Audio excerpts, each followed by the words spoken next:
strengthen us the weak to change. Give us vision lest we perish.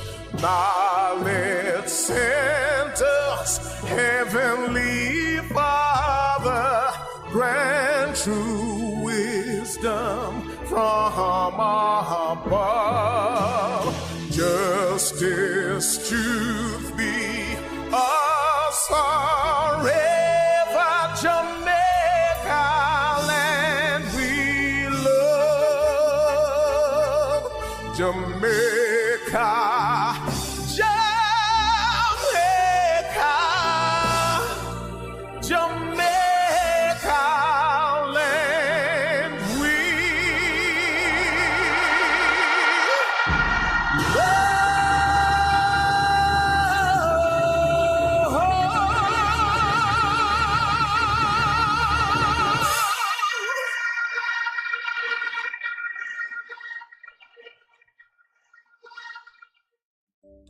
The Morning Connection is not your usual talk show.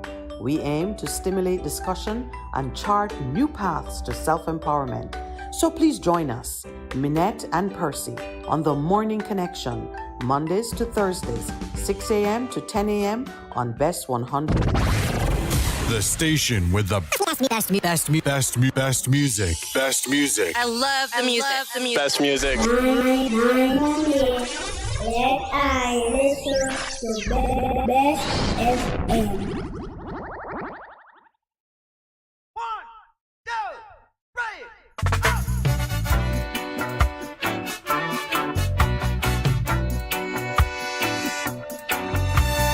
Wake up and live your. Wake up and live. Wake up and live now. Wake up and live. Life is one big road with lots of signs. So when you're riding through the ruts, don't you complicate your mind. Flee from hate, mischief and jealousy. Don't bury your thought, put your vision to reality. Yeah. All together now, wake up and live. Wake up and live. Wake up and live. Yeah. Wake up and live.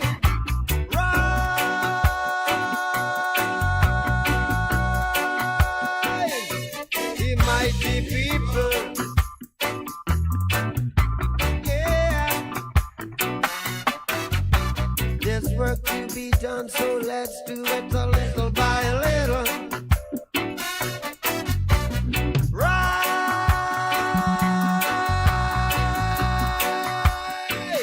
from your sleepless slumber. Yes, yes, yes, yes. We're more than sand and the seashore. We're more than numbers. All together now. Wake up and live.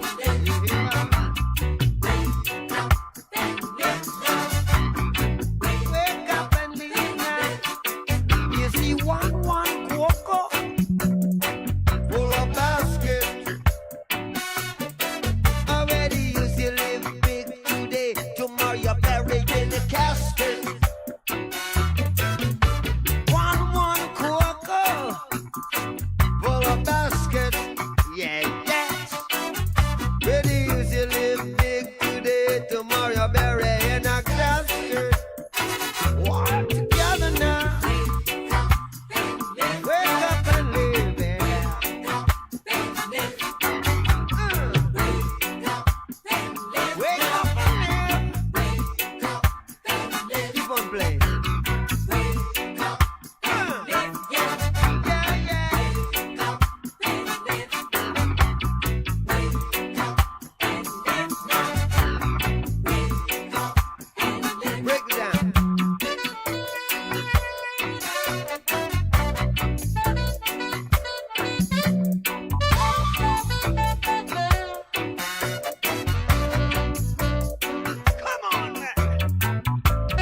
you complicate your mind.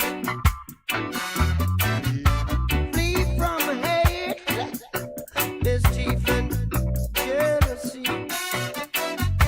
Don't bury your dog, put your dream to reality, yeah. All together now. Wake up and live, yeah.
Sunrise and an evening kiss of a nice sunset on the evening season.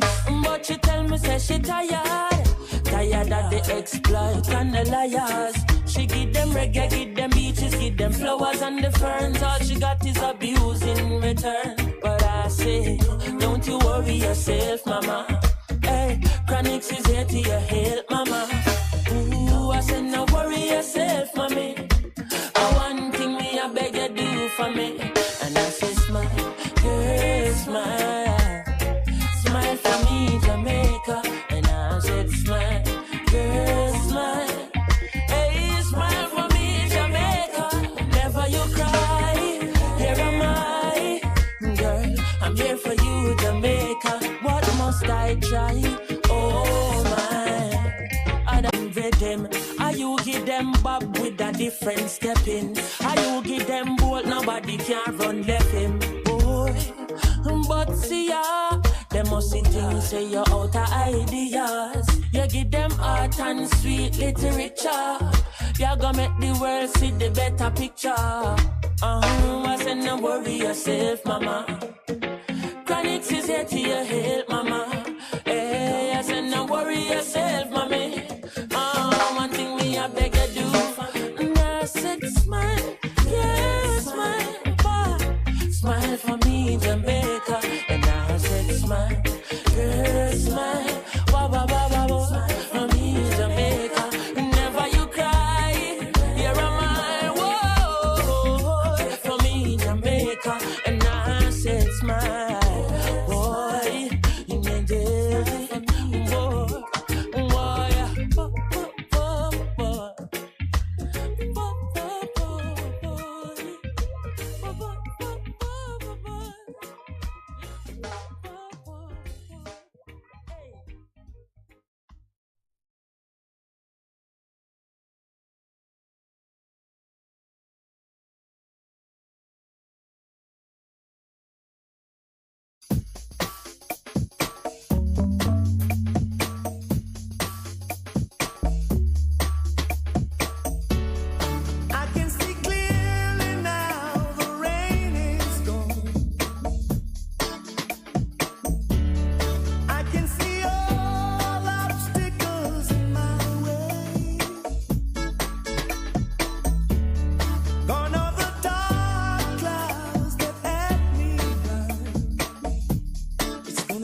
The station that makes you feel good. I love the station. I think it's great.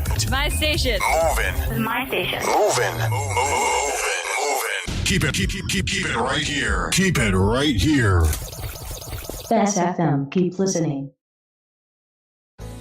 Joy to the world.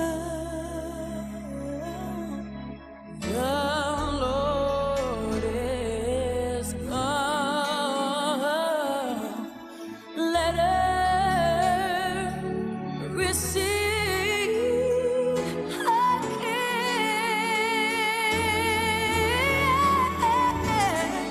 Let every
Good morning and welcome to the Morning Connection, coming to you live this Thursday from the Ligony Club in Kingston, Jamaica. This is our outside day, Percival. Good morning to those who are on air and online. Thank you for joining us. As always, we're doing a swift march to Christmas. And I think Swift march. Yeah, this I is, like that. this is our last show Before Christmas. And it So reflects your on. hosts, Minett Lawrence and Percival Palmer. It's good to sharing be with you here. this The morning. place is all Christmassy. Ooh, at the Ligany Club. I know I had to make a video this morning. You did? Mm-hmm. Okay, I and, thought and that wonderful Christmas tree. And that wonderful one that's Oh, in the yes, St. William yes, Grand yes. Park. You saw that? No, I haven't. Yeah, looked at it was. Yeah, it was in the papers. Wonderful, wonderful, wonderful. It's such a wonderful time of the year, such a glorious time of the year. And it's nice and chilly this morning. Well, I'm dressed for it, as you can tell. You're dressed, you were expecting. Yeah, North Pole. last week when we were here early, because you know we get here pretty early, Mhm. it was quite crisp. And chilly and cold. Are you Mhm. like me? Who, How is that? in are terms you of the like? weather, You like when it's cold? it is hot or cold, I don't know. I just like nice weather. But something just came home to me in terms of this season and what it means to the world. It is just when everybody just nice to one another. What do you think? Except for the lady in the bank yesterday. Again? You had another bank episode no. or the day before? Same, the one I was telling you about yesterday. I thought if you went and you had No, another man. bank episode. No, same lady. Oh, the same Was not lady. nice to me. And I have to jeez. make an effort to go back and be nice to her. But It- I do love this time of year. really For is. one, there are many things that recommend it, you know. You feel like you're coming to the end of a cycle, which means goals you had set. It is the end of a cycle. It's, well, depend on how long your year is. What's the length of the year? Is Ethiopia? Yeah, the Ethiopia. It's not your year yet. Yeah. There you go.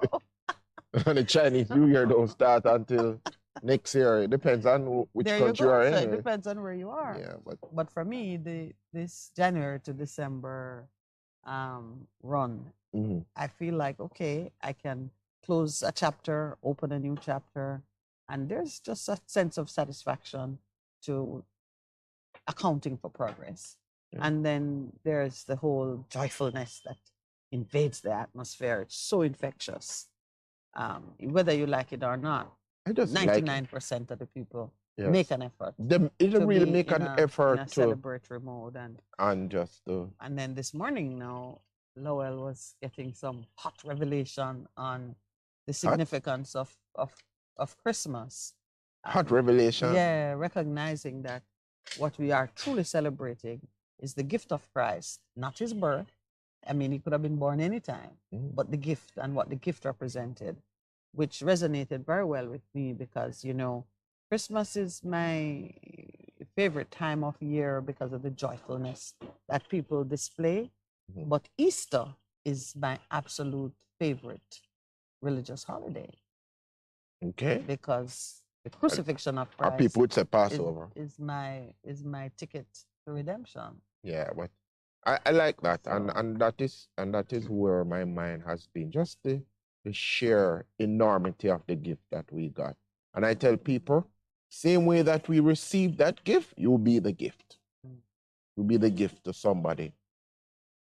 What do you think? I don't know. I'm God's so- gift to you. To Michelle, No, man, to you. I'm an observer of her. No. That's why this morning I came bringing gifts to you from Michelle, from our house to your house. But And it's we an are absolutely adorable gift. and we are Let me we are just put it God's here gift. so those who are watching can can see it. admire The and gift. and it's a beautiful card from the Palmer household. Yes. Yes. We are the gift to each other. Be the gift this Christmas. Oh, it's 6:30. Oh Yes. my goodness. Let's take our break. the gift of who we are.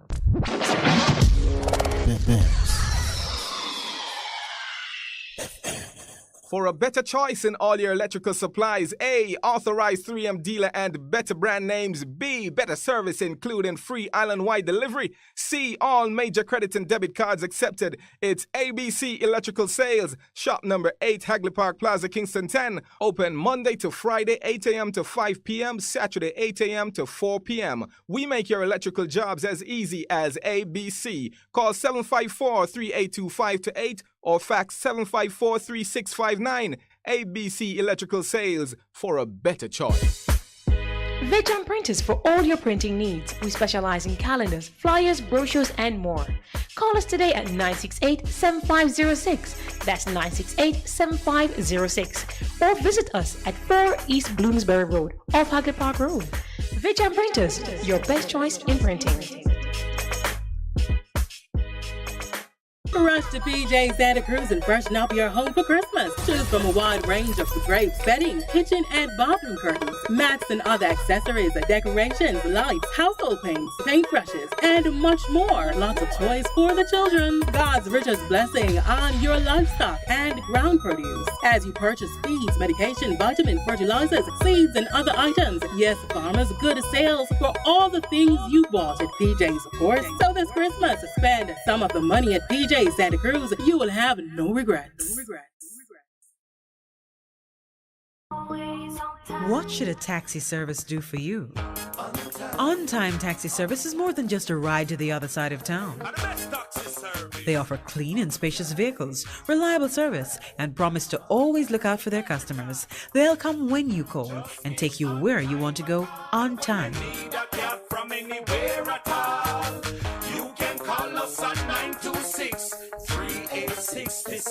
We are something special on the road. Half a tree, one and drive, half a tree. Bossy, how we do I take taxi style? Jano, I want to tell you, say, 2 months now, my transmission mash up, and I check everybody and can't hear nothing positive. Yeah, hear me? Yeah, waste all that time I shop around and never call the experts. Winters Auto have them. Them have over 35 years of experience and them diagnose the problem and get back your transmission brand new. For them service excellent and efficient. Trust me, man. Yeah, hear me? Call them at 929-7040 or go to them at 106 Maxfield Avenue, Kingston 13 and talk directly to the boss. Just tell them I'm me, send you. Wow, you big star. Yeah, man, respect my boss. Yeah, try calling, cause trust me. Waiters Auto Spares and Repairs, good afternoon. What a relief. Bess100 FM is the authentic voice of Jamaica, promoting your prosperity with better vibes and better music. Let us promote your goods and services for you. Advertise with us. For more information, call our office at 876-276-8935. That's 276-8935. The Morning Connection is not your usual talk show. We aim to stimulate discussion and chart new paths to self-empowerment. So please join us, Minett and Percy, on The Morning Connection, Mondays to Thursdays, 6 a.m. to 10 a.m. on Bess100 FM. It's good, it's better, but nothing beats Bess FM.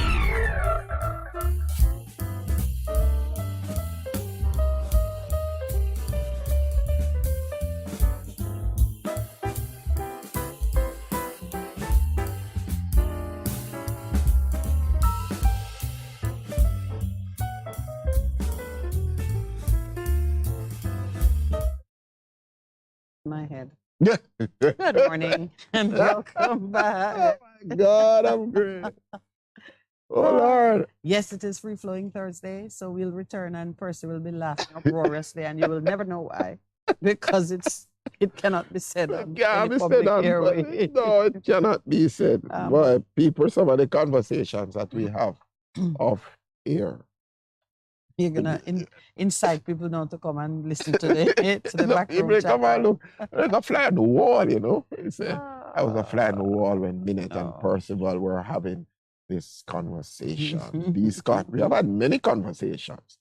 But as you were speaking to the fact that the producer was running this morning revelation after revelation, and him brain was hotting up your brain, as would say.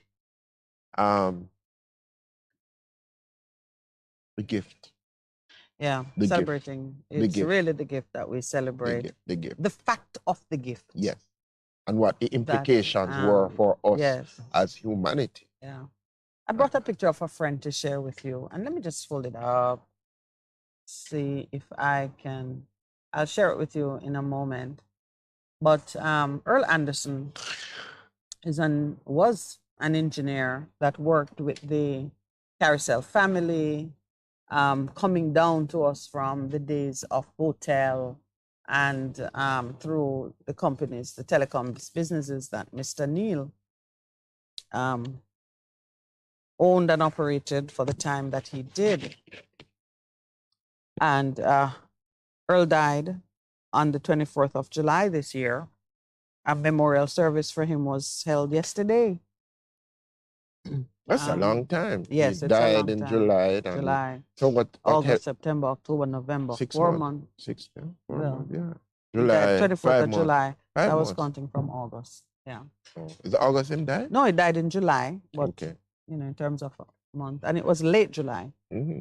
Yeah, he died on the 24th of July. We call it 5 months, yeah. So call it 5 months. Sorry. So what happened to him? So why it took so long? There are several reasons why it took so long. Some are not known to me, but what I am aware of, very, very kind of troubling, but nonetheless, from the 24th of July, it didn't matter to Earl.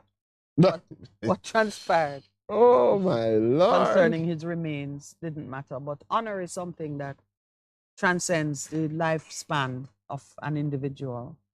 And Honor and legacy. And we definitely wanted to honor him. Yesterday there was a service for him.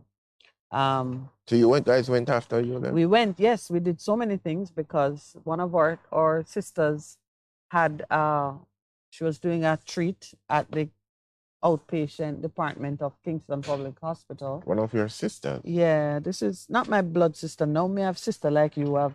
Like me have sons, you understand? You have sisters too?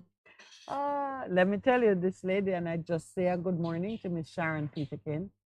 For years, she has ministered at KPH. She goes early in the morning. It's on like 4 o'clock. As soon as patients are coming in, she goes, she prays with them, she worships with them. Powerful. I know somebody who does that also. Yes. Her name is Edith. Apparently, several persons do it. Yes. At KPH. I didn't the even different know hospitals. such a thing man. was happening. Yeah, man, they do it, man. And she's been doing it for years. She's so Lowell and I wanted to support her. She was just wanting to do cake and sorrel. So when you saw us hustle out, we went down to KPH to deliver cake and sorrel. And when I got there, and we were destined to be at Earl's memorial service for 11 a.m. And we leave studio at 10. So we got downtown by about 10:30 or thereabouts. We were on location, intending to just, maybe pray with her, get her going, and then move on to. But once we arrived and saw what was happening, you couldn't move, sister. No, we just stayed put. And worse yet, I had taken a cake lift with me just, in case she needed an extra. It turns out she had forgotten hers. A cake lift. But the Lord set you up good, man. You see, I've learned in life. So I had to stay until I could get back my family heirloom. Are you talking about that? I couldn't give it away. Well, because a lot of times you are going someplace and you get a strong inclination. Just take this or take that or do that. I turned back in the house to get it. Yeah, man. Because I'd spoken to her on all the things she needed to have on spot. And what I would bring. The Holy Spirit does tell her. And then it said, go bring, just so you can cut and lift the cake out of the pan. Holy Spirit, man. Holy Spirit. Once I brought that, I then couldn't leave. But when we arrived and we saw, she alone, and she has a group of women who, support her, fellowship with her. because we operate with home cells. So through the work Lowell and I are doing, she has established a home cell out of the regular people who frequent the place. Yes, but the conditions there require improvement. Let me put it that way. And I'm one of those persons, once I see something, I can't unsee it. So I go and I see that persons, they just have like some wooden benches at the gate and a shed. And you've just been on Yes, KPH my a long first time. time. You serious? Yeah. Oh, I didn't remember even you? know where Jubilee Hospital was. It's Okay. the first time I saw the Jubilee Hospital sign. Because Are we you were right serious? across from it. Yeah, man. So there are some pregnant the women who parking probably lot. shouldn't be eating cake and Yeah. sorrel, but they still Stop cake. them. No, but Anyway, we we salute. There are so many unsung heroes who do that. Yeah, who I man. know. She told me it sounds like it's a business because people take offering too. So I can take offering bamboo. yeah, there you go. You know, I preach on the bus. Really? Yes, man. It was your plan when you left home, or?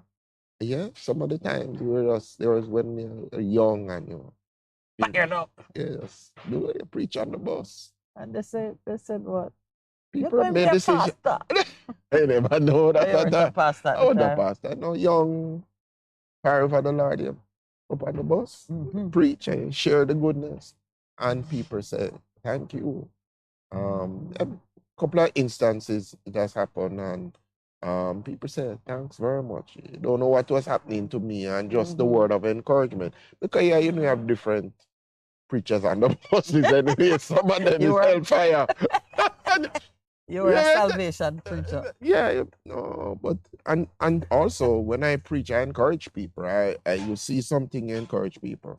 Yeah, but that's beautiful. Yeah, man, no man, and nobody threw their lunch at you. No. But this happened in the days when we were gentler. 80s and 90s. No, but there's a friend of mine who works with the CDC now, but he's posted in South Africa.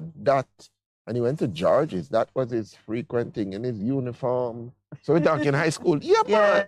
I've heard Pastor Alphaco talk about preaching on the bus as a student. Yes. Just getting up and saying, Jesus loves you. Yes, but that takes a certain boldness as you know well. Me stay already. And Me zeal. fast, you know me stay already. Me faster than anybody who miss them. So I just see people and I'm sitting in the bus and struggle up a conversation and you talk to them and you encourage them and you pray for them, which is what we need to do more of. We kind of think that we have to bring them to this place and minister. No.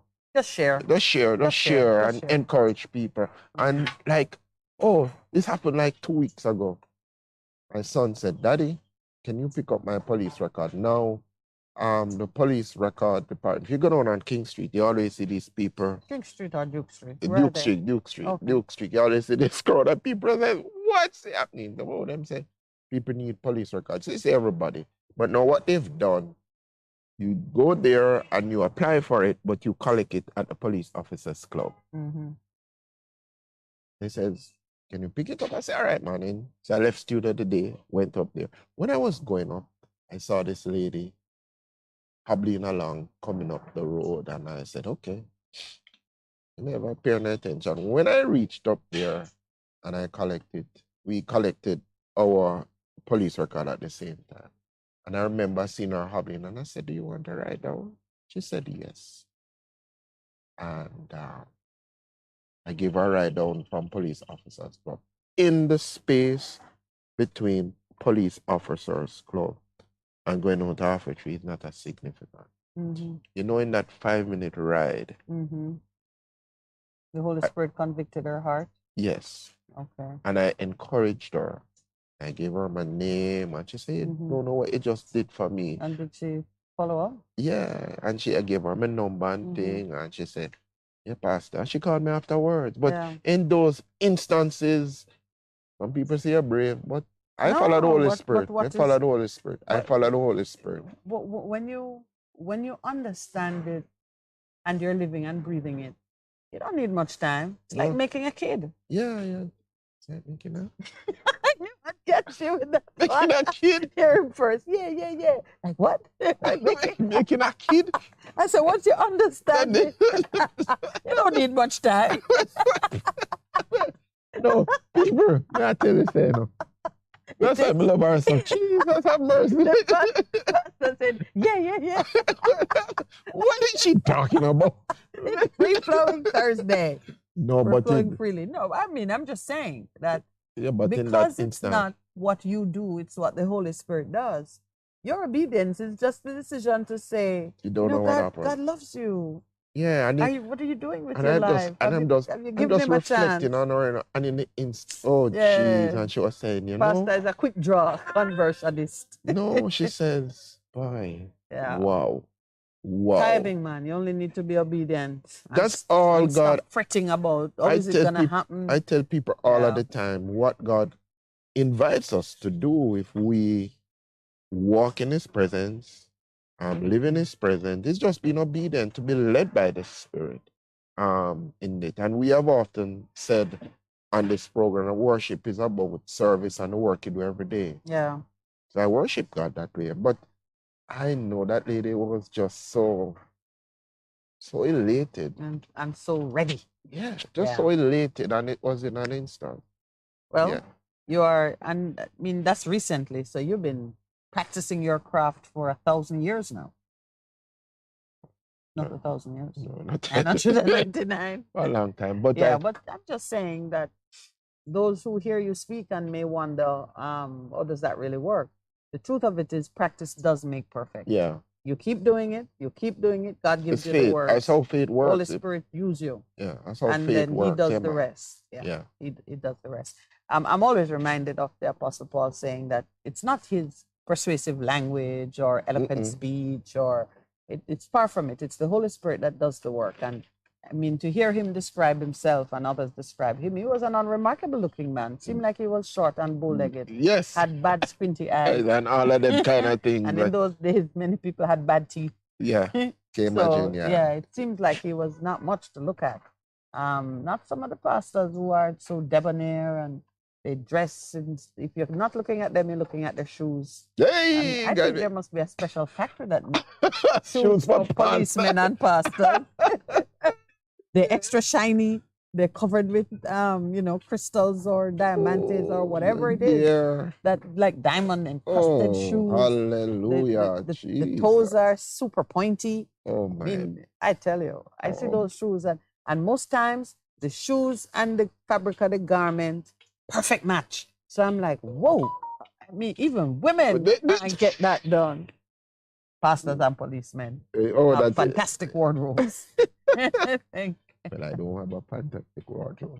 My wife so are you really a pastor? Daddy have to ask me that 2 times. Said that, my wife would say, come on. Yeah, you gotta step it up. She says, you cannot go looking at that. You put 2 things. She said to me. Yeah. I'm going to say, all right. She said, you're representing me. I'm going to say, all right, baby. Okay. for the family's name. It's like sometimes when you call on God, I said, do it for your name's sake. You have reputation to uphold. Don't make people look at your children and say, "Damn, them said they must serve God." Come on. Lift us out of this mess. But yesterday, that tie, I was thinking about it, At first blush, the tie and the shirt looked like they should have a war. Yes.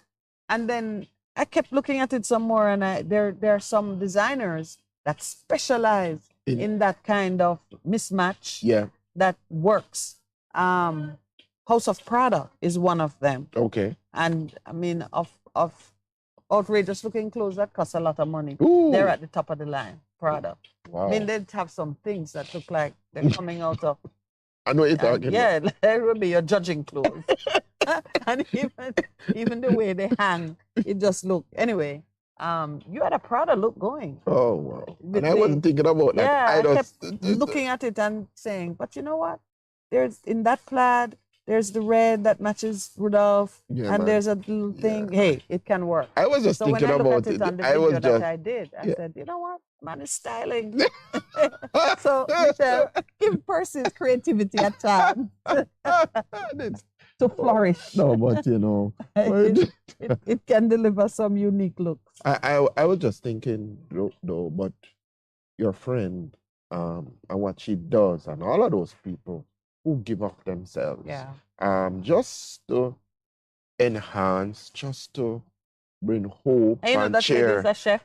Yeah, Mind you, she could run her early morning worship chip thing and and I then just go into her chef chef. job. Yeah, but she says God challenged her to do it for like 3 days, and then most recently he tell her, give me one more day. So she now does 4 days. for the week. Yeah. And it was just beautiful to see. I had an experience there, Percival. As I was handing out cake. And sorry. And yes. I offered a gentleman who was waiting amidst the ladies, a lot of women. That's another thing too. Are there more sick women than men? You were at Victor Jubilee, weren't you? No, across from the way. I was at KPH. Okay. Huh? Yes, but where they were was not. Remember, the pregnant women were on the other side. Okay. So we were close to the gate where there's like an outpatient waiting area. So there were like 2 men. And a lot of the women were women past childbearing age. But they were at Victoria. They were, no, I don't think it was necessarily Jubilee. One lady was there with a small child, so maybe pediatric care or something. I'll show you pictures. But anyway, there were women of differing age groups. When the pregnant women came for cake, they came from Jubilee. And yeah, so They were there's very like pregnant. a waiting area. Oh, abundantly so. Why was I telling you that? Oh, And something significant happened to you in terms of interaction Yes. with one lady. not a lady, a man. Okay. In the middle of the thing, I said, would you like Christmas cake? No, I don't think he said no, thank you. He said, well, like why I call it Christmas cake, and why Uno Christian take a pagan holiday. And the man went up And he started it, going, So I'm okay. like, no cake for you then. But even as I'm leaving, he had. So of course, some of the women around him start to interact and protest. And he was like down there kicking up dust with this argument about, did Christ tell anybody to celebrate his birthday? Okay. You had an interesting time yesterday. I didn't have time to engage with him. But I'm looking at him there and I'm saying, there's always one, isn't there? Come for your cake. He just said, no. What is the lecture about? Why? But then, like I said, it's cake. He said, but you call it Christmas cake. I said, well, it's fruit cake. Did he take it eventually? No. I moved on. Listen to me. When I was leaving, she was turning away people saying the cake finished. And I had a third cake in the car listen to me. I don't even know why I had a third cake, to tell you the truth, because it was to bring 2 cakes for a group that she had identified. And you end up bringing 3 I had a cake. third cake because Spirit again. Definitely spirit. Definitely. When I heard her saying to them, oh no, I'll do this again next year, January or something. I said, Lowell, I do have another cake in the car. By the time we got to because I had to leave with she cut up the cake and we got in the car to leave. By the time I was at the gate, the cake was gone. Of course. Yeah. But you know what was good too? Just to be able to say, Merry Christmas, God bless you, and not asking for anything, not making anybody feel bad about their sinful life, not. But that's how God is, even though at some point in time you're confronted. Yes, but he's not always battering you with, No, it doesn't. No, it shame. doesn't. Or saying, I'm going to bless you now, but just know that you need to give me something in return. No, it was just good to do that. And then we went to Earl's. So on a high note now, we went to Earl's memorial service. Thanksgiving. Got there late because, of course, it should have started at 11. And we were arriving about 11:30. We're 11:30 minutes, maybe 25 minutes to 12. And to find a handful of persons, and they hadn't started at all. They hadn't started because they were waiting on other persons to arrive. Always happening to the family and people to come. Yes, yeah. And we couldn't stay for long because we had to take our youngster to his extra lessons in preparation for exams. So even that was a bit, you're there looking at the things that life demands. And you can understand why Christ said to the man, let the dead bury the dead. in many ways, it is that. It's about prioritizing what is important. But life demands attention. Yeah, all the time. All the time. The dead demand nothing. No, so, I mean, even anyway, that's an inside story. But suffice it to say, we left before we could, on behalf of our own family, Carousel family, pay a tribute to Earl. Earl Anderson is a super bright Jamaican man. You have to recognize there is no Earl in this realm anymore. An awesome engineer. And where is the frame? And he was one of the Imagineers of I guess his time. Anything with wireless technology, anything in telecommunications generally, from the hardware to the software, from the processing side of it to the customer facing side, you could have a conversation at any level with Earl. And he could understand. And he had worked with Cable and Wireless. Well, anyone in their 70s who worked in telecoms in Jamaica had to have worked with Cable and Wireless because they were a monopoly for so long, and was sent to the best universities, remained in US for a while, and he was trained at Bell Labs. Bell Labs. That would have been, what is the equivalent of Bell Labs today? I remember it was Bell, the first telephone. So I guess the equivalent would be like either the Google factory or the Apple. Yeah, something like that. Yeah. I mean, they were cutting edge. He dedicated the last maybe 20 years of his life working to build a homegrown Jamaican telecoms business. So he had been a part of Mr. Neil's various adventures in telecoms right up to the close. The last time I had any interaction with Earl, he was a devotee of the Morning Connection. Okay. And I don't know if you remember a time when we were early in the pandemic years, when natural therapies were coming to the fore, and he was the guy who introduced us. Yes. He's the person. Yes, I didn't know. Yes. And he had such a high regard for myself, for Lowell. He loved what we were doing on this program. And he was always in the background. Yeah, I remember it. And we would send some articles, and That's Earl. Yes. Yeah. My brother. I never met you. Yeah. But I met you. You met him in the spirit, man. You felt his work and his effect. And it was just sad to know that all the things that happened with Carousel contributed to him dying in a very, it's like he died isolated from us. Let me put it that way. Yeah. Because after the guns came in and the company was, that was like, I don't know, that's like, when you read accounts of people storming into a village and kill everybody and take whatever. That's how it was. The police came in unannounced, of course, and they did their operation at 2 different locations simultaneously. They surrounded the staff with guns, herded them into some in one room, some in another.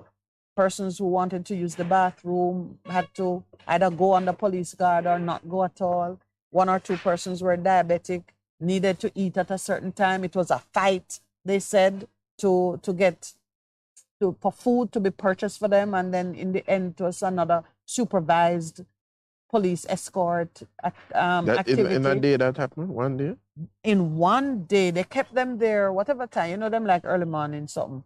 So whatever time they got there before midday, they were there until after 5, 6 in the evening. Visitors on the premises got caught up in it, had devices taken from them.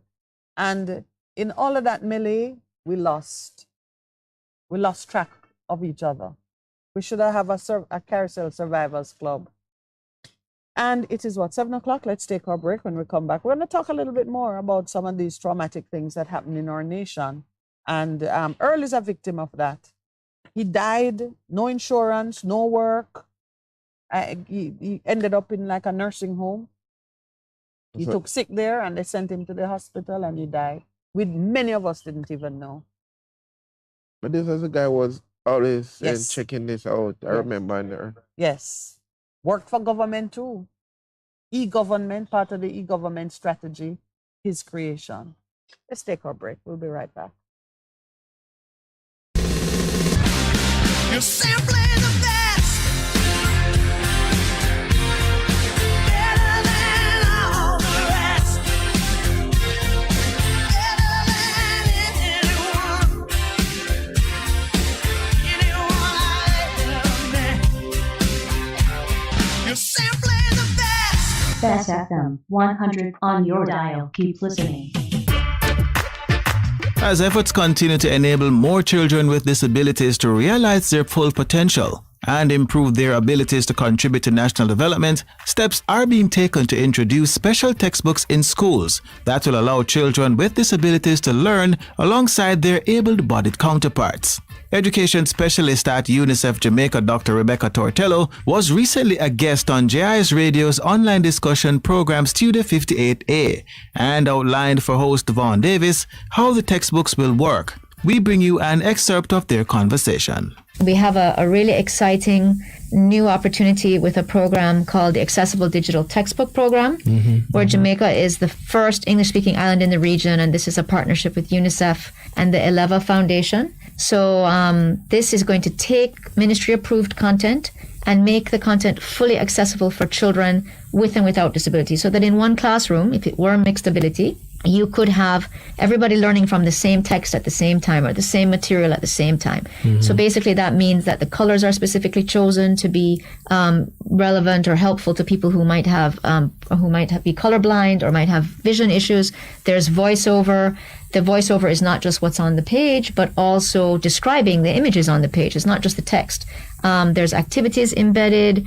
There's sign language interpretation that takes place. And so you can click that if you need it.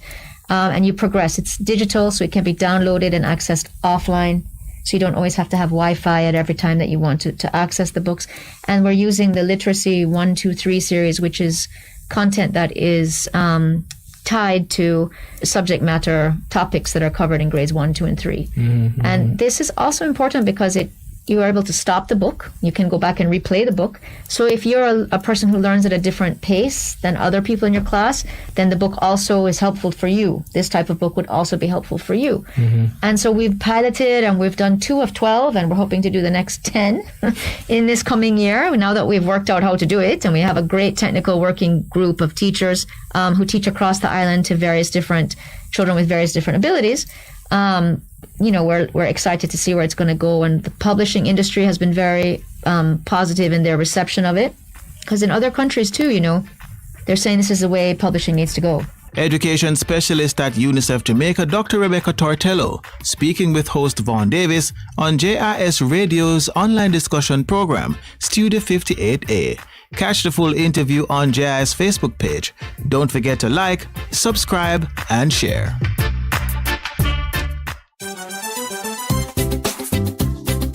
Homeownership is a journey, and your mortgage partner of choice is also on a journey to deliver more to our contributors. We are working with our developers and partners to deliver more housing solutions at a faster pace and a more affordable price. We are proud of our mortgage financing products such as our home grant, deferred and intergenerational mortgages, and other facilities that continue to bridge the affordability gap. And there's more we are working on, such as upgrading our NHD online platform to offer more personalized services, faster processing times, and a better customer experience. The NHD is delivering more housing solutions, more financing options, more partnerships. Visit nhd.gov.jm for details.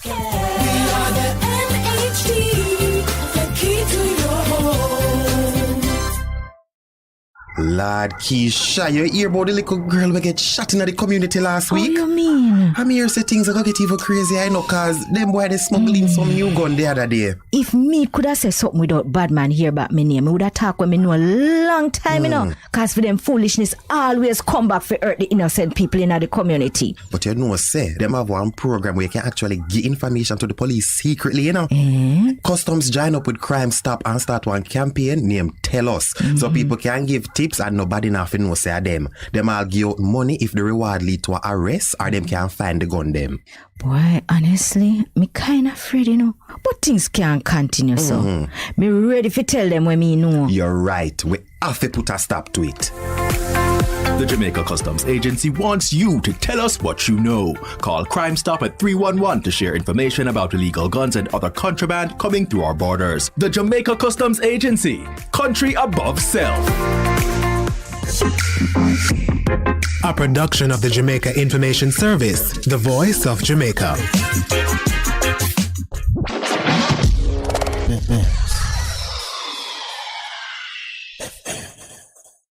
Seniors, the Ministry of Labour and Social Security is advising that the November 2022 payment under the Social Pension Programme is now available for collection. Check your text messages to confirm your payment arrangements. For further information, call 876-922-8007. The Social Pension Programme, caring for our elderly. A message from the Ministry of Labour and Social Security, providing opportunity, stability, and social protection.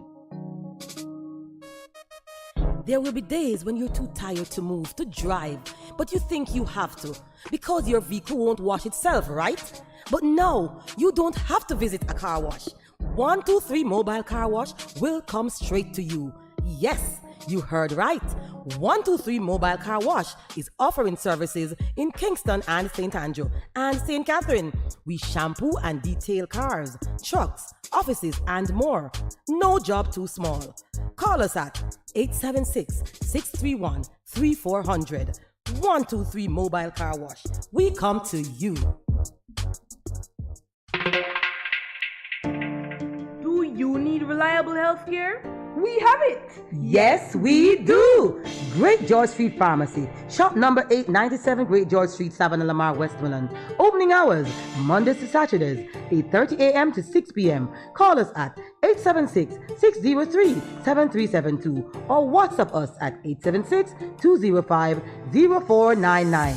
Yes, we have reliable health care for you at Great George Street Pharmacy, Savannah, Lamar.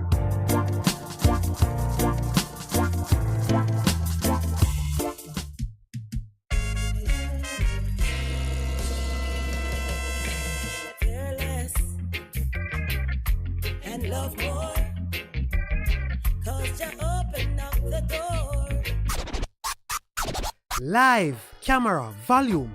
Live it up Fridays on Bess100 FM. 10 a.m. to 2 p.m. with I, Ibi Lion, each and every Friday. Giving you the better vibes, heard everywhere.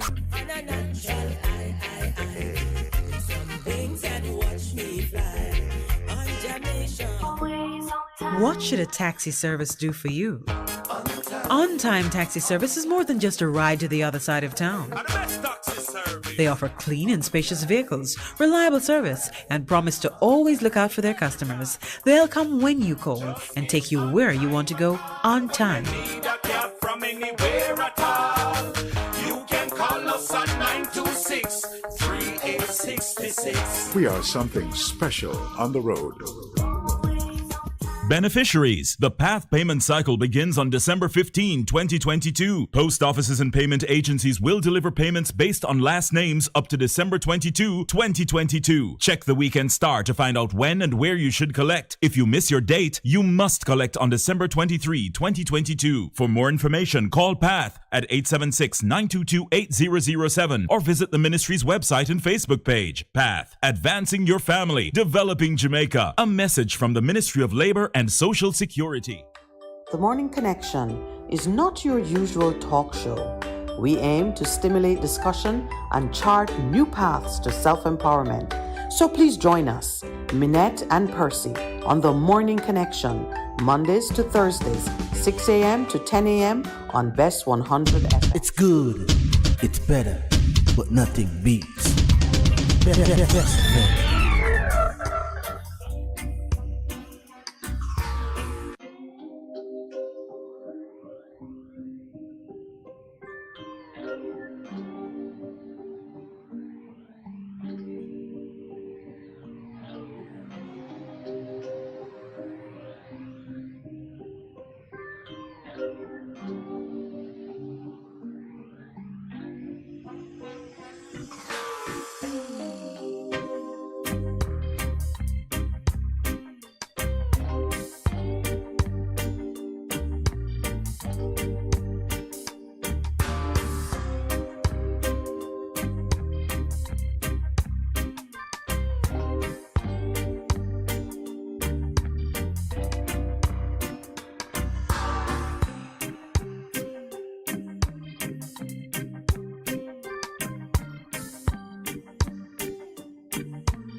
Welcome back.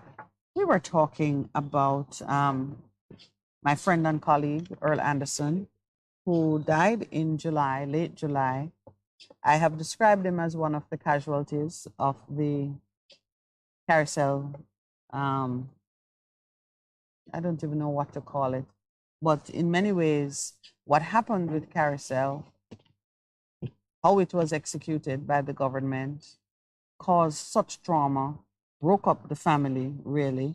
And Earl died in the aftermath of many people losing their jobs. I lost my job. All the persons employed lost their jobs. And the way it was done, you could not even seek recourse against the company because not the company's fault that it happened the way it did. And this is one of the things that makes life in Jamaica so brutal. What did Hobbes say? That life is what? Brutal, brutish, brutish something and short. You really feel like you have to fight in a very primeval way, you know, just to do some basic things. And what were we doing? We were trying with experts of the highest credibility to create a business. I mean, I'm looking at Earl's resume now, which I have because there were some other projects that I tried to bid for projects and include him in the team after the fallout, because I knew that persons have to get opportunities. And let me tell you, every time we placed bids for work in the region, because the skills we had, you couldn't just, unless you were going to be employed by Digicel and Lime, there's no place for you to work. And as far as those entities are concerned, you were competition. We were at the level we worked. Who you would not oversee the gutting of your competition and then hire their top executives. You could never feel that as if you had their confidence. Anyway, bid for work in other parts of CARICOM. and got back the word that, oh, we hear there's a thing in Jamaica. So it's almost as if too, what happened in Jamaica brought about disfavor in other CARICOM islands, where they know you have the expertise, they know that you're right for something, but because of the political issues in Jamaica, nobody would hire you. So I have Earl's resume because I had placed him on 1 or 2 different teams as we were seeking to, you know, find alternative employment for the carousel executives. And some of the things that he did, even right here in Jamaica, he was the lead consultant within the CETO e-government secretariat. He provided strategy for government to set up their own citizen-centric model of e-government.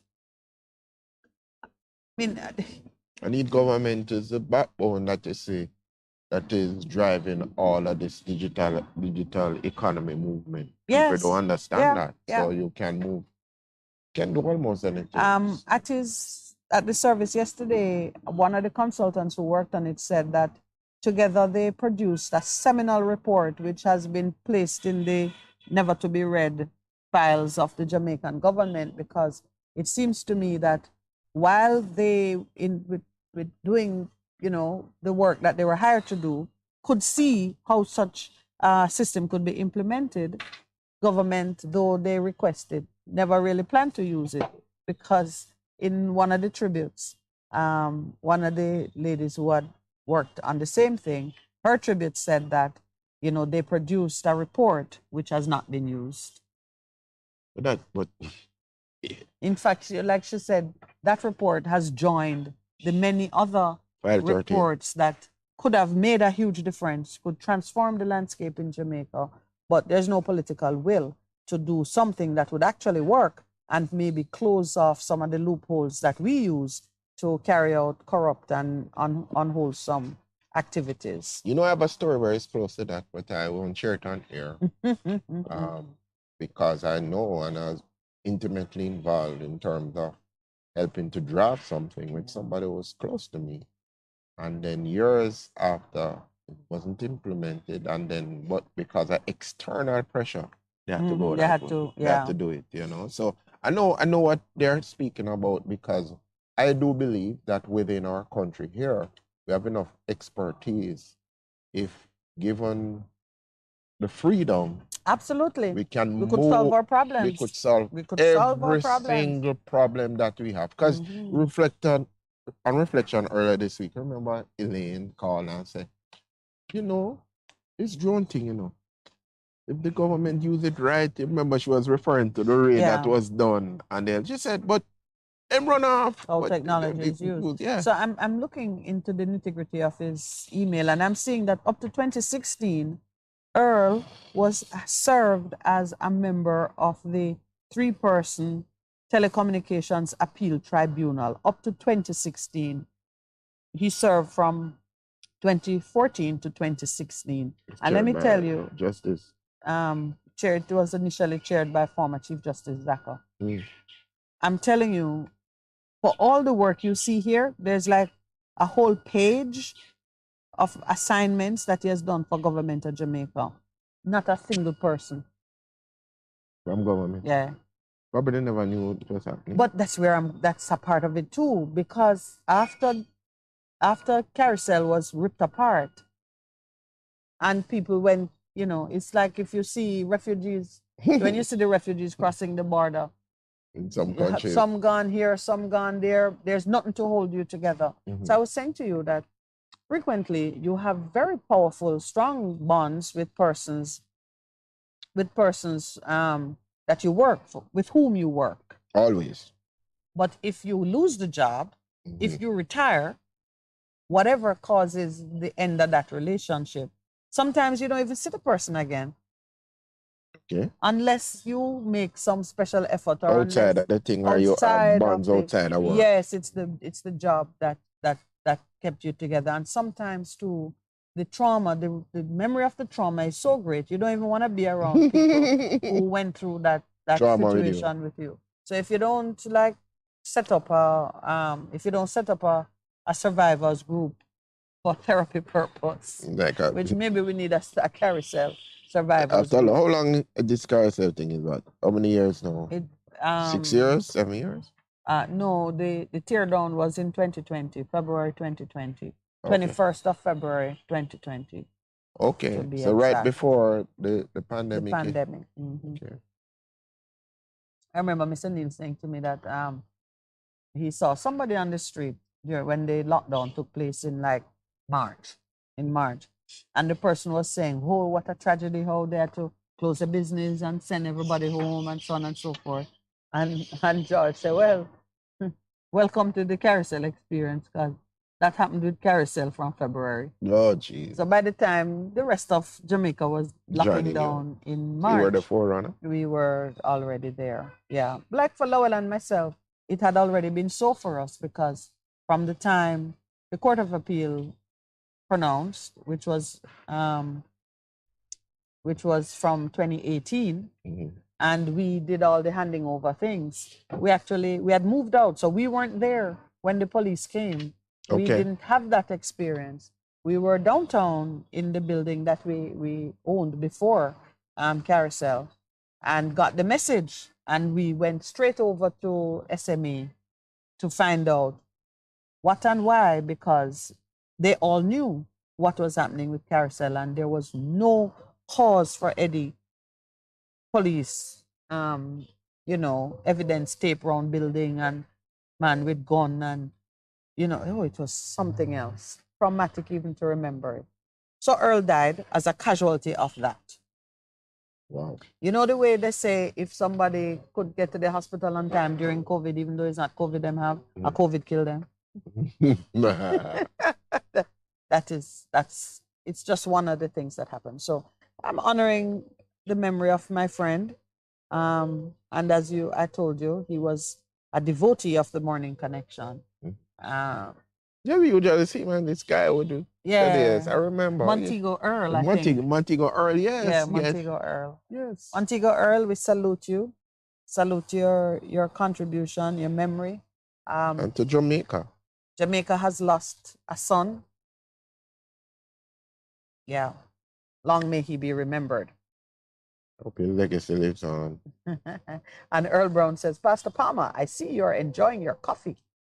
Earl in Nassau, I wonder what he's enjoying in Nassau. It's not coffee. If you're on the beach watching us, do tell. No. I just saying it's not coffee. No, it's not coffee. It's herb tea. Yes, if I drink coffee, I'd be falling asleep. So I don't know. What kind of herb you have in there? Ginger with turmeric. Ginger. Turmeric is so close. Yes, man. I've fallen in love with guava leaf tea. Did you know about it? Good for you. The granny used to give it to me. You remember? You. I was born in Black River, but I've lived most of my life in urban centers, like in towns. But one of the greatest treat for me as a youngster growing up was to go to a place called Prattville in South Manchester. Or go to Above Rocks in. So who's from South Manchester? My father. That's my father's side, and mom. And mom was lower down. Mom is Above Rocks, So I said lower down, and it turned out to be Above Rocks. Above Rocks.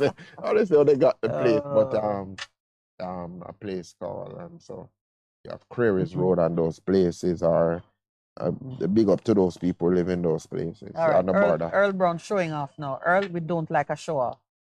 Earl says, I'm enjoying coconut water. We're very happy for you. It's imported coconut water because Bahamas don't grow coconut tree. Earl. Well, I know what he's enjoying that others are not. Is sunshine. Yes. We're not showing off about that. All right, so I've said my piece for Earl Anderson. I didn't want his passing to be just, completely void of what he has done or what he has contributed. Yes. Because what happens, yesterday we spoke about unsung heroes, and this morning again, there are so many people who cause our lives to go on, and we take them for granted. We take it for granted.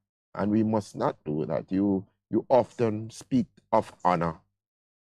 We must honor persons when they're alive.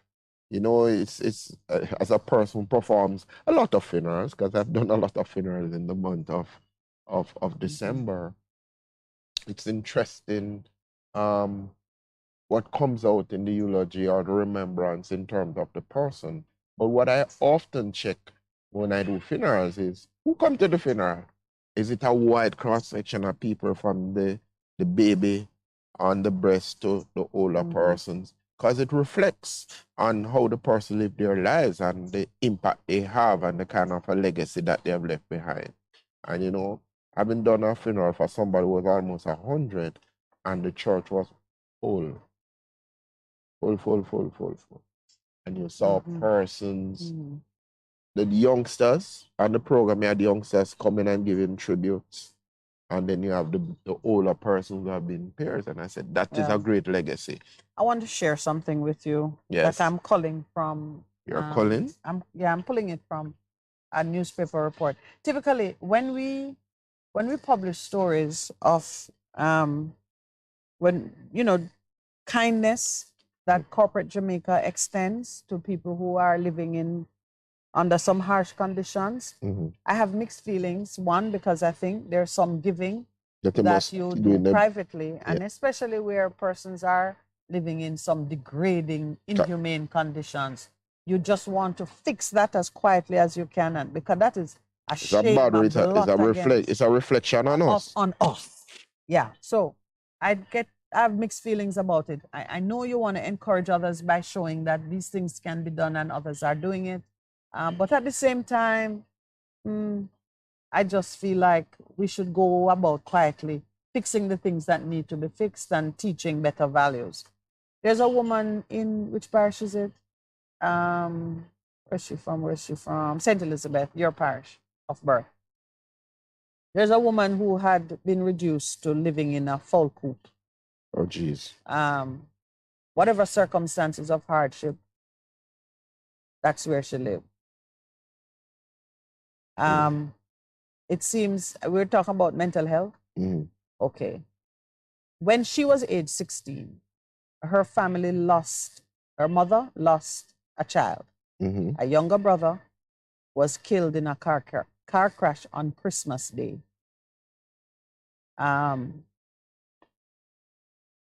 It made Christmas into a horror for the family since that time. And it's the family was always poor. This is her story. Now at whatever age she is, 20-something. They put her age there, 29 years old. She's 29 years old now. Her mother had 8 children and raised them in a 1-bedroom structure. Can you see that? She grew up in poverty, living in a 1-bedroom structure with her mother and 8 siblings.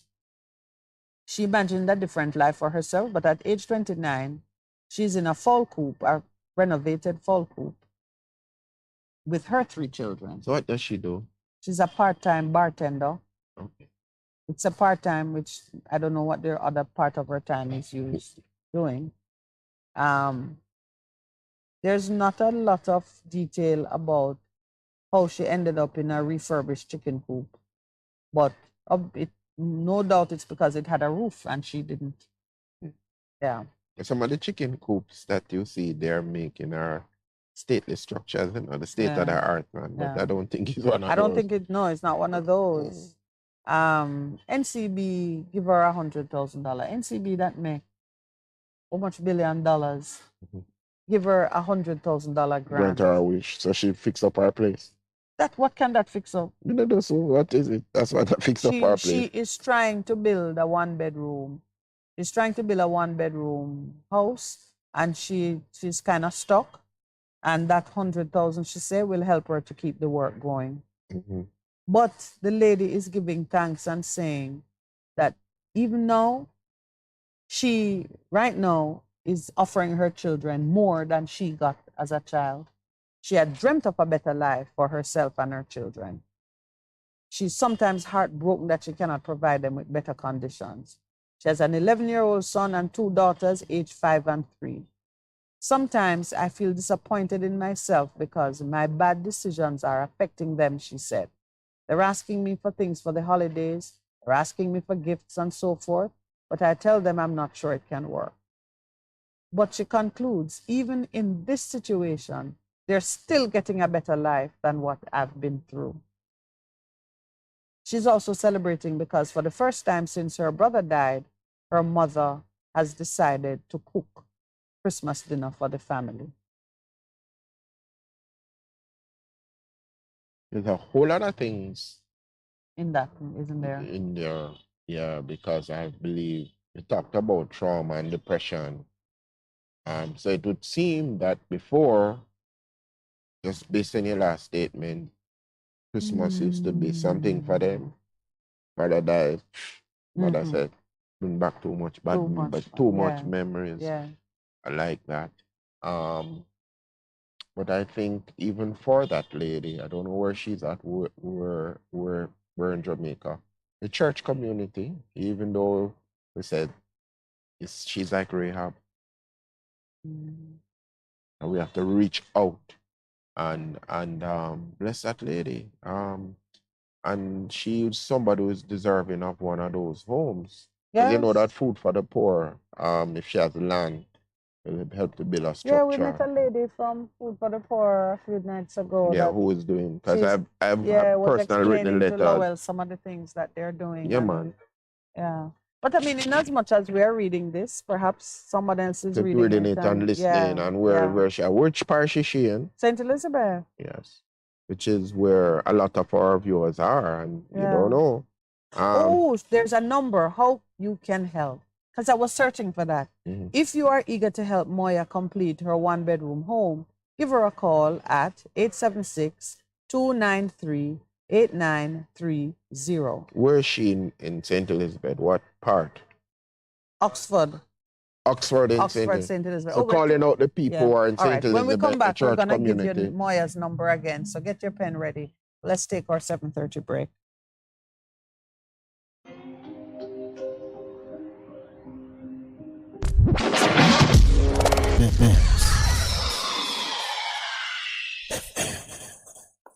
Seniors, the Ministry of Labour and Social Security is advising that the November 2022 payment under the Social Pension Programme is now available for collection. Check your text messages to confirm your payment arrangements. For further information, call 876-922-8007. The Social Pension Programme, caring for our elderly. A message from the Ministry of Labour and Social Security, providing opportunity, stability, and social protection. Beneficiaries, the PATH payment cycle begins on December 15, 2022. Post offices and payment agencies will deliver payments based on last names up to December 22, 2022. Check the weekend star to find out when and where you should collect. If you miss your date, you must collect on December 23, 2022. For more information, call PATH at 876-922-8007 or visit the ministry's website and Facebook page. PATH, advancing your family, developing Jamaica. A message from the Ministry of Labour and Social Security. Rush to PJ Santa Cruz and freshen up your home for Christmas. Choose from a wide range of drapes, bedding, kitchen and bathroom curtains, mats and other accessories, decorations, lights, household paints, paintbrushes, and much more. Lots of toys for the children. God's richest blessing on your livestock and ground produce. As you purchase feeds, medication, vitamin, fertilizers, seeds, and other items. Yes, farmers, good sales for all the things you bought at PJ's, of course. So this Christmas, spend some of the money at PJ Santa Cruz. You will have no regrets.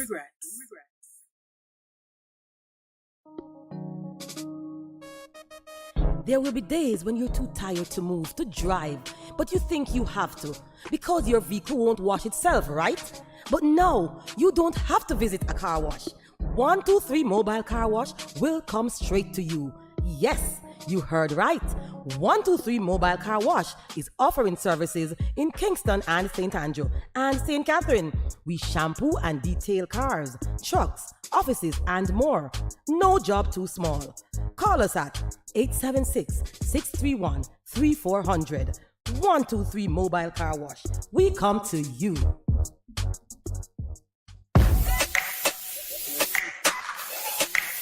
Yes, what's coming to Bess100 FM?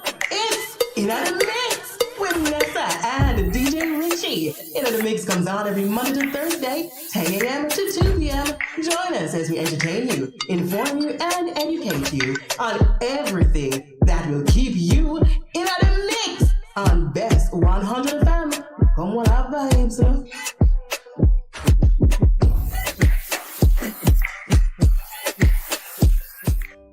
The Morning Connection is not your usual talk show.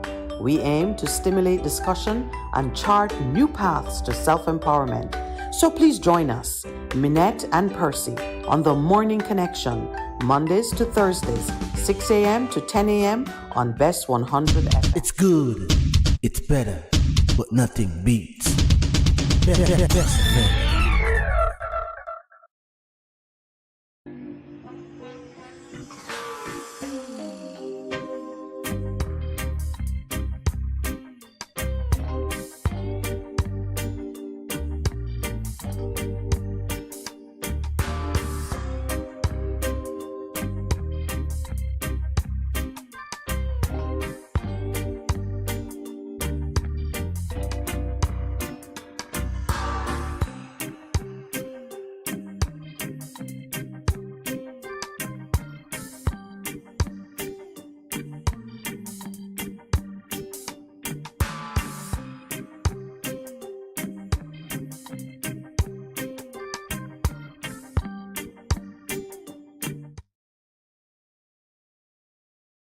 So as we remember, and our hearts go out to that young lady in Oxford, in St. Elizabeth. The numbers, if you really want to not just feel sorry or feel commiserate with her, how she's doing, you can help. And it is in giving that you receive. And the numbers that you can call her at are... It's just one number, Percy. Okay, many numbers, but one phone number. Yes, many numbers, yeah. One phone number.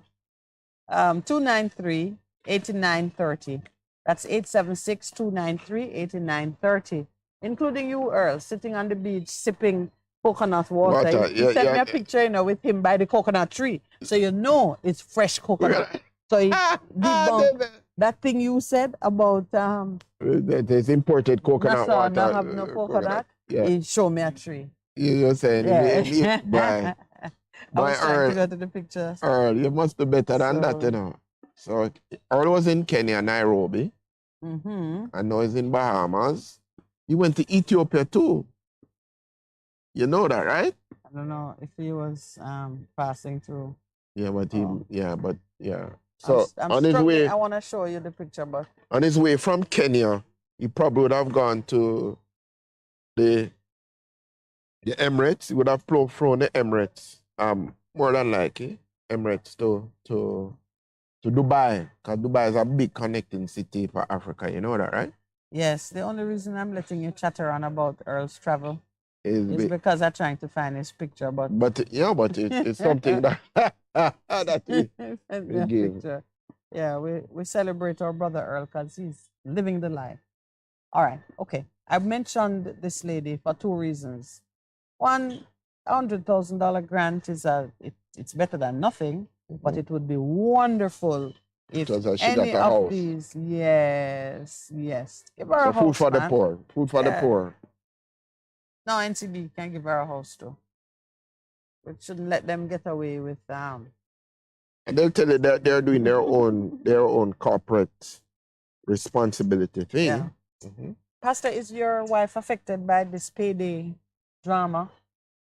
Oh, the drama? Yeah.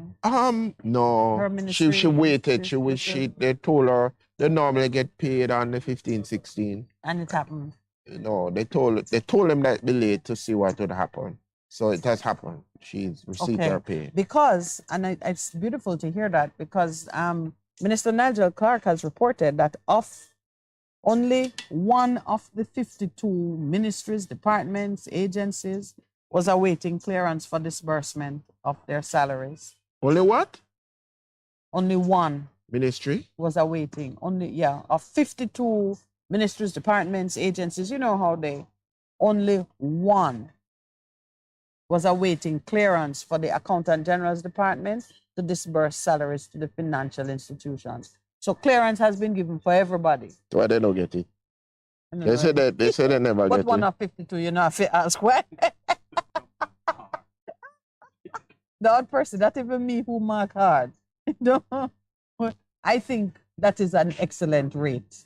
If it is true, great. And your wife, who is usually paid on the 15th or 16th, whatever, has been paid, and it's the 22nd. So 7 days late, or if counting today, she was paid already. So maybe 5 days late. 5 days is not bad. It's not bad because, as I was saying to you, With the kind of change that has taken place. although some people, I said them think it was more, they would actually they might be verbal about it. Well, But there's always anyway, that, but that's a different yeah. But I was trying to find it online What? because somebody pointed out to me it's 356 bands scale that band they have condensed into 16. into 16. That's a massive. Just Yeah, imagine. but then but some people never did the homework. In talking to somebody, they said this is what they said, and what they did as union reps, they looked at it and said, we are recommending this, and that is why their department never got caught up in what was happening, because you heard customs making a whole heap of noise, but you said, but if they give you that and you're not working, tell them what you think it should be, so you are being proactive. A lot of times people are not proactive in terms of dealing with what they need to deal with. So I guess, Right. yeah. That sounds as if it's the same old problem of People not taking persons not taking Respon- responsibility to pull out of the system what they require. Yeah. And when you don't get what you require now, you're in a fuss about it. And it is not just about like this issue of salaries. It's everything else. Everything else. You see things not flowing in the right way, and you don't jump into it and make a change. Percival, coming again from Lowell. This is, you know, in the mornings, producer and we go through a process. And what you hear said here on the air, so many ears and ears. And what we talk about is a reflection of, a combination of inputs. And the conversation we had this morning about what are we really celebrating when we celebrate Christmas. First, that throwaway comment by the man at the hospital yesterday who said, why are we using a pagan holiday, and what are you really celebrating? And did Christ tell you to acknowledge his birthday? Or just those kinds of inane comments, coupled with going now to a memorial service for a fallen brother and recognizing that the true time of celebration is at death. It's really not birth. And we had a conversation about that. And I said to him, I was watching, just seeing some things coming up in the newspaper. And it's like I was reading my own obituary. Each time I saw a particular announcement of something no longer open to me, no longer possible for me, it was like a revisiting of an old wound. And so we've been having these conversations coming into this morning when I was praying about something, and Lowell said, as I uttered certain words, he was taken to the valley of dry bones. Now, a very interesting comment for him to have made, because shortly after my issues with the GLC, and on the heels of that, the carousel situation was big in the court, the front pages. I received a prophecy, and it was the Ezekiel prophecy. These dry bones, prophet said, can these dry bones live again? Surely they can. And he was speaking of carousel. And of course, he was also speaking of me. Who was speaking so this the morning, prophetic word you got? Yes. And it took me this morning to Ezekiel 37, which I want to discuss with you and on air, because across this nation itself is in a valley of dry bones. There are many, many things which should be vibrant in Jamaica that just lie moldering on the ground, no sense of direction. And there are some dead things walking around with the appearance of life, but when you interrogate them or try to pull nourishment from them, they offer you nothing but pus and corruption. Strong words for Free Flowing Thursday. But you know what I'm speaking about. It's like you go to a spring to get water, and what comes to you is bitter and contaminated, and yet it has the appearance of being a fount of refreshment. True. It's the way, and let me just put that in natural talk. It's the way you go to a window that is described as aid, and when you go, you get brief. You hear all the reasons why you're not eligible for something. You're given a list of things to go and come back with. And each of those things that you need to come back with costs more than the aid itself is worth to you. And so you're disappointed. I actually have in my own network, there's an acquaintance of mine who saw the DBJ advertisement that they were giving people grants to do a business plan or build a website. And she applied and was successful, and she was joyful that she had succeeded. Only to discover that you have to hire somebody that they give, and that person wants a deposit, and the deposit is more than the grant. And that just so she succeeded in getting the grant. What she said, but keep it. And worse yet, is a person with technical skills. Some of the work that was required of the consultant that DBJ says she has to hire, she could do herself. But there was no system to give her credit for the work that she could do herself. Let me see if I'm hearing you right. Yes. So DBJ, PR, public relations. We're doing this because we're helping wanting the $250,000. We want in the sector to flow to build your website for your small business. Okay, now. She's a computer engineer. She can build a website, but there are some components of it that she don't have the cash to fund for herself. But you are some attachments. Do you get in that grant? There are a certain amount of people have to use. Yes, DBJ have a list of persons. How do you get on that list? How you get on that list? I'd love to get on that list. I'd love to get on that list. They didn't have pastor on the list. No, but you forget. You remember I have other skills, Mostly I have you, I have other people. Well, the first thing is you need to be a firm. To be a firm. Yeah. That is, we are a firm. If you get to me, it's a firm. Percy, a Minett firm. But that's true. On a serious note, though. PMF. Yeah, it is. It's unfortunate. That's what I mean when I say to persons who think I'm talking in, I know what you're talking about. You go to a place that promises to be refreshing, and what you get is a bellyache. How do you get on the list? I ask. Is it because First, go up on the DBJ website and see. No, I'm asking because this sound like you're suspecting some other kind of nepotism. Yeah, that is what comes to my mind. Yeah, Jesus. So anyway, Jamaica full of dry bones, and you go to the place of nourishment and you get pus and corruption. And I don't need to. I could talk about carousel all day. We're not going to talk about it. Yes. But that was my experience. You go with money and intellect and expertise and skills that can make a thing happen. And look at us now. You can't even. Last week we had to leave this place because we had no internet. And when we found out why we had no internet, it's a joke. It was that technicians from the company that provide the service had come to do some work and plug out things and leave it. And they never fix it back? Did not fix it back. It says when you come to use it, you discover. So the people you're trying to get work on, they wonder what. No internet. Oh boy. Anyway, continue to speak about the dry bones. The dry bones. So this morning when Lowell was shown the dry bones, I got a vision. Whoa. You got a vision. He said as I was speaking, that's what flooded. You got a vision. He's not calling it a vision, but Pastor is calling it a vision for you. Yes. And that's so it is. The Spirit talk to you. You hear something and it show you a picture of something else. You had a vision. You didn't actually see a valley of dry bones.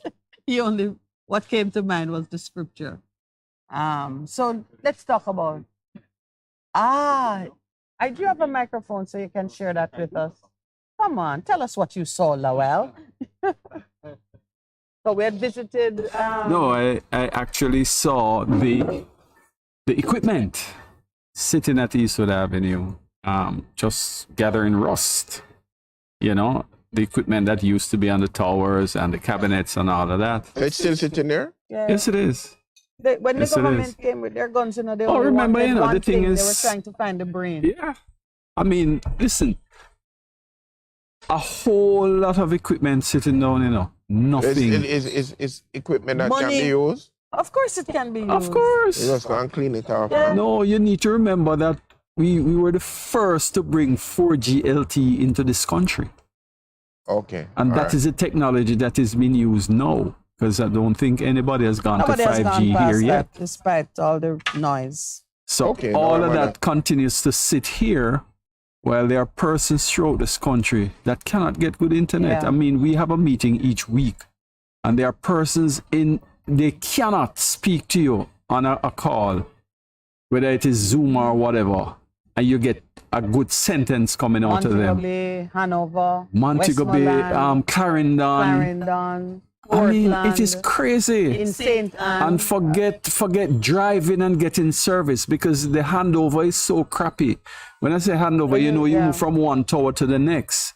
And what happens when you move from one tower, the other tower takes, so that you can have mobility. Seamlessly. That is, I mean, that is just So the equipment practically is still non-existent. sitting there, yeah. Okay. Oh yeah, Yeah. being rusted away and So nothing you saw to do. that, and those were the dry And bones that you saw. I just want to say it is a network that is sitting, not just equipment, a network that all over the place. you can practically just plug everything in, right? And in a matter of maybe 2 months or so, everything is lit and good to go. That is what is sitting.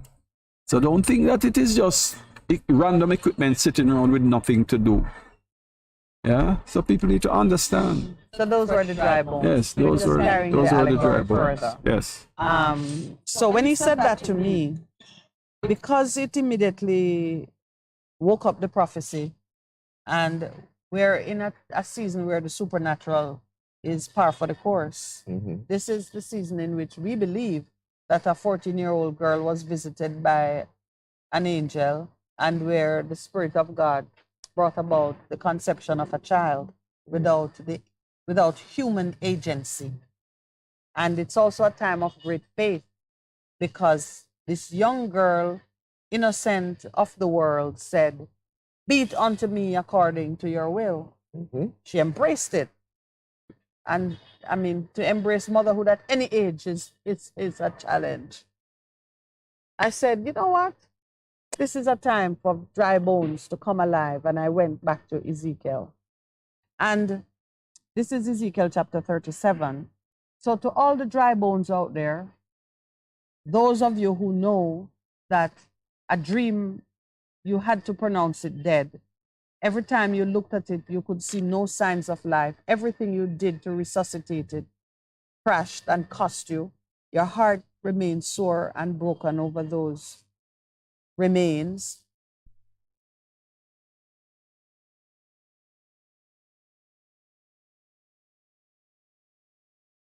You know, you still get, oh boy, Yeah, that means Lazarus was we dead. said it dead. 4 days. Dead. Budam. Yeah. Budam. What? Radam? Radam. You want to use Radam. You want to use Radam. You want to use you're borrowing from the Prime Minister? now? Radam. Radam. Dead. No coming back. Christ went in 3 days. Many things have been declared dead repeatedly, and yet they live. So I went to Ezekiel, and because I too had been feeling the hand of the Lord on me, heavy on me, and I was up from like 2 o'clock. Okay. The hand of the Lord was on me, says Ezekiel, and he brought me out by the Spirit of the Lord and set me in the middle of a valley. It was full of bones. He led me back and forth among them, and I saw a great many bones on the floor of the valley, bones that were very dry. And this is where it got interesting to me, because we know of this even from the left bone connected to the or the hip bone and the foot bone and the ankle bone. From where kids were singing about Ezekiel and his experience in the valley of dry bones. And always we know that it was God who says, but what do you see? This morning, as I was looking at it, I began to take a different perspective on the interaction between the divine and the man. God puts a question on the table. Son of man, can these bones live? So he gave it to us to take a decision. That comes back into your own life. Absolutely. The partnership begins. According to your faith. You with a question. According to your bones live? So, according to your faith. Yeah. The man says, Sovereign Lord, you alone know. Why? Because God is the source of life. Mm-hmm. So it is, if you can give it, I will work it. That's how I read it. Mm-hmm. The prophet says, you alone know. Then he said to me, prophesy to these bones and say to them, dry bones, hear the word of the Lord. Mm-hmm. And the Lord says, I will make breath enter you, and you will come to life. I will attach tendons. And it continued. I put breath in you because the breath by which we live, the source of it, it's not us. And in verse 7, Ezekiel says what I say this morning, and I said it to Lowell, and I say to you, and I say it on the public airways. So I prophesied as I was commanded. Can these bones live? If God say I will put breath into them, Minett says, I prophesy as I was commanded. And as I was prophesying, there was a noise, a rattling sound, and the bones came together, bone to bone. I'm telling you this morning, right in the aftermath of Earl's death, dead as a consequence, as a casualty of a cruel, unjust action by this government, the dry bones of Carousel will live. I prophesy over them. Join me in prophesying, producer. So join. Pastor Percival. No, but it's interesting. I prophesy over them. It's interesting that you bring this up. Yes. Yesterday, where I asked the question when I Yes. came in. Yes. I said it to Lowell as well. Yeah, that I'm just saying. The conversation. And this morning you asked me again. Yeah. You forget what you asked me this morning. Yeah. This morning you asked me, what explanation has the government given for not giving back Carousel their license fee? Yeah, I came and had a conversation with somebody yesterday.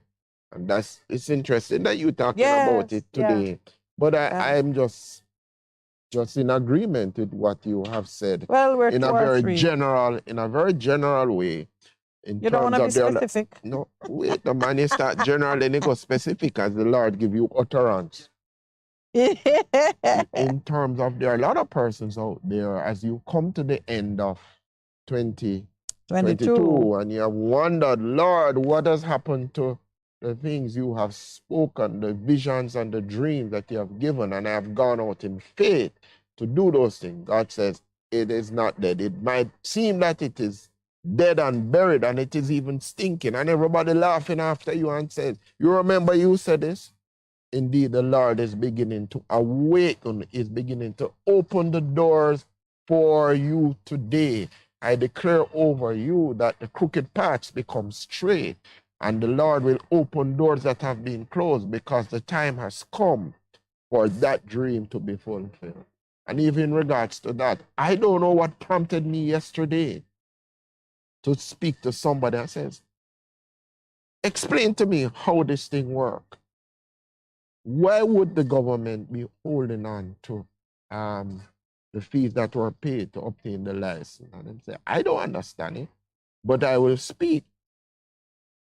And I've come and you have clarified. So this morning, I'm in agreement with you that what they have sought to kill your purpose and your destiny. So many persons' purpose and destiny were assassinated, but they've tried to do it. But God, who is sovereign, will begin to shift and to change.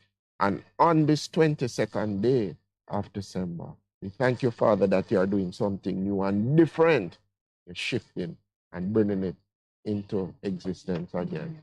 So, you just brought it to my mind that it's the 22nd of the 12th, 2022. 22. Yeah. Binary. Yeah. 22. All right, it's 8 a.m. We're taking our break.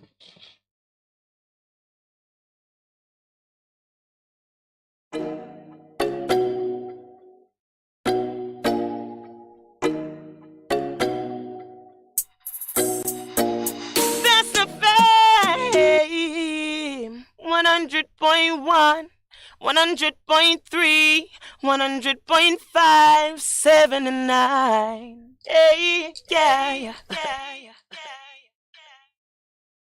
Hello, I'm Neil Nunes with the BBC News. Moscow has said that the provision of American Patriot missile systems to Ukraine will not prevent Russia from achieving the goals of its invasion. The latest U.S. military assistance was announced during President Volodymyr Zelensky's visit to Washington. Hugo Beshega is in the Ukrainian capital, Kyiv. Those Patriot missiles, Nick, they are very important. The Ukrainians for quite some time have been saying that they need this kind of technology, this kind of weapon to protect cities from Russian airstrikes. For weeks, we've been talking about these missiles, these drones that Russia has been using to attack this country's critical infrastructure, energy infrastructure. Millions of people have been left without electricity, heating, water. So very significant development. It is going to take a little bit of time before these missiles get to Ukraine. Soldiers will have to be trained, but it is significant. Security forces in Afghanistan have arrested several women as protests continue against the Taliban's new ban on female university students. The details from Arunadej Mukherjee. There was anger and disappointment on the streets as many women came out to voice their opposition against the new rule. Protests were reported from the capital city of Kabul, where a group of women braved the Taliban and staged a protest. There were similar reports from the northern province of Takhar as well. Activists on social media have also been sharing pictures and videos of women protesting. They were seen raising slogans, many of them breaking down. Authorities issued the ruling on Tuesday, and it was implemented with immediate effect. The West African regional bloc ECOWAS has condemned an attempted coup in the Gambia, which the authorities there said took place late on Tuesday. The Gambian government says 4 military personnel have been arrested. More from Thomas Nardi. The fever of military coup appears to be spreading across the sub-region, a development that is raising serious concerns for ECOWAS leaders. In a statement, leaders of the regional bloc expressed shock at the attempted coup and said it rejects any form of unconstitutional change of government. The Gambian government has identified a junior Navy officer, Lance Corporal Sana Fadira, as the alleged ringleader of the plot. 4 soldiers have been arrested and are reportedly assisting authorities with further investigations, while 3 others remain at large. The jailed former Georgian President Mikhail Saakashvili has appeared by video link from hospital looking gaunt and frail at a hearing to determine whether he should be temporarily released on humanitarian grounds. The judge refused to allow him to raise his shirt to show the court the condition of his body. Mr. Saakashvili was jailed for abuse of power last year. This is the World News from the BBC. The president of Chile, Gabriel Boric, has announced that his country is to establish full diplomatic status with Palestine. He made the announcement at a ceremony in Santiago for Chile's more than 300,000-strong Palestinian community, the largest outside the Middle East. Representatives of the Ethiopian military and rebel Tigrayan forces are meeting in the Kenyan capital Nairobi to discuss the implementation of last month's peace deal. The talks are meant to pave the way for the deployment of a team of monitors from the African Union. Kalkidan Yibeltal reports. This is the second official meeting between the commanders of the two forces since a deal was signed in Pretoria early in November to end hostilities. Also in attendance are the African Union, which led the negotiation efforts, and the US that was instrumental in the process. After the deal, aid flowing into the region has increased significantly and basic services are slowly resuming operations. But troops from Eritrea and militias from neighboring Amhara region, both allies for the federal government and not parties to the agreement, have not withdrawn from Tigray. There have been calls for the Continental Bodies Monitoring Team to be deployed in the region. South Korea has shown it can go one better than North Korea in a battle over photographs taken from orbiting satellites. Earlier this week, North Korea released a grainy black and white image of the South Korean capital Seoul. Not to be outdone, South Korea has now published a high-resolution color photograph of the North Korean capital Pyongyang. The Italian government says it wants to loosen hunting laws so more wild boars can be killed. The animals have always been common in the countryside but have recently been seen in the capital Rome, while farmers say they pose an increasing risk to livestock. BBC News.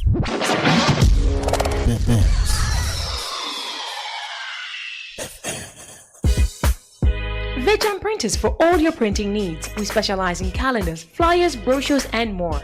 Call us today at 968-7506. That's 968-7506. Or visit us at 4 East Bloomsbury Road, off Haggard Park Road. Vejan Printers, your best choice in printing. What should a taxi service do for you? On-Time Taxi Service is more than just a ride to the other side of town. They offer clean and spacious vehicles, reliable service, and promise to always look out for their customers. They'll come when you call and take you where you want to go on time. From anywhere at all, you can call us on 926-3866. We are something special on the road.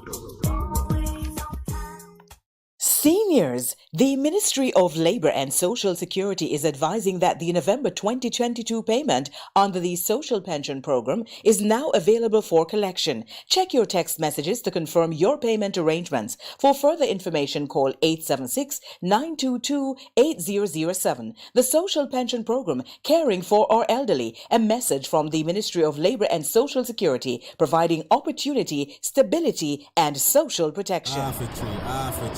One already, 200. Ready, mama. Ready. Is this the confusion you feel when trying to work your way through medical systems in Jamaica? Try a dose of Ask Dr. Mary every Thursday at 5 to 6 p.m. Let Dr. Mary help you understand your medical problems and bring you to a calmer place.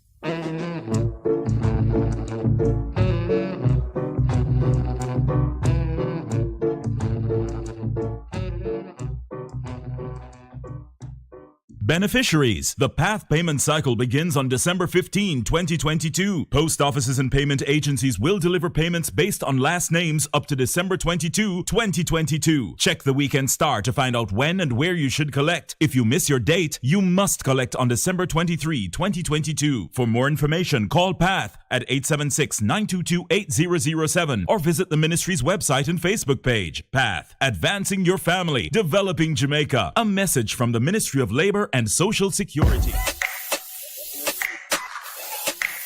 Yes, what's coming to Bess100 FM? It's In the Mix with Minett and DJ Richie. In the Mix comes on every Monday to Thursday, 10 a.m. to 2 p.m. Join us as we entertain you, inform you, and educate you on everything that will keep you in the mix on Bess100 FM. Come on, our vibes, huh?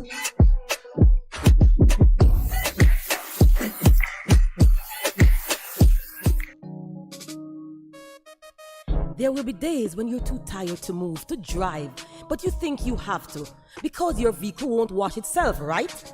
But no, you don't have to visit a car wash. 123 Mobile Car Wash will come straight to you. Yes, you heard right. 123 Mobile Car Wash is offering services in Kingston and St. Andrew and St. Catherine. We shampoo and detail cars, trucks, offices, and more. No job too small. Call us at 876-631-3400. 123 Mobile Car Wash. We come to you. The Morning Connection is not your usual talk show. We aim to stimulate discussion and chart new paths to self-empowerment. So please join us, Minett and Percy, on The Morning Connection, Mondays to Thursdays, 6 a.m. to 10 a.m. on Bess100 FM. It's good, it's better, but nothing beats Best friend.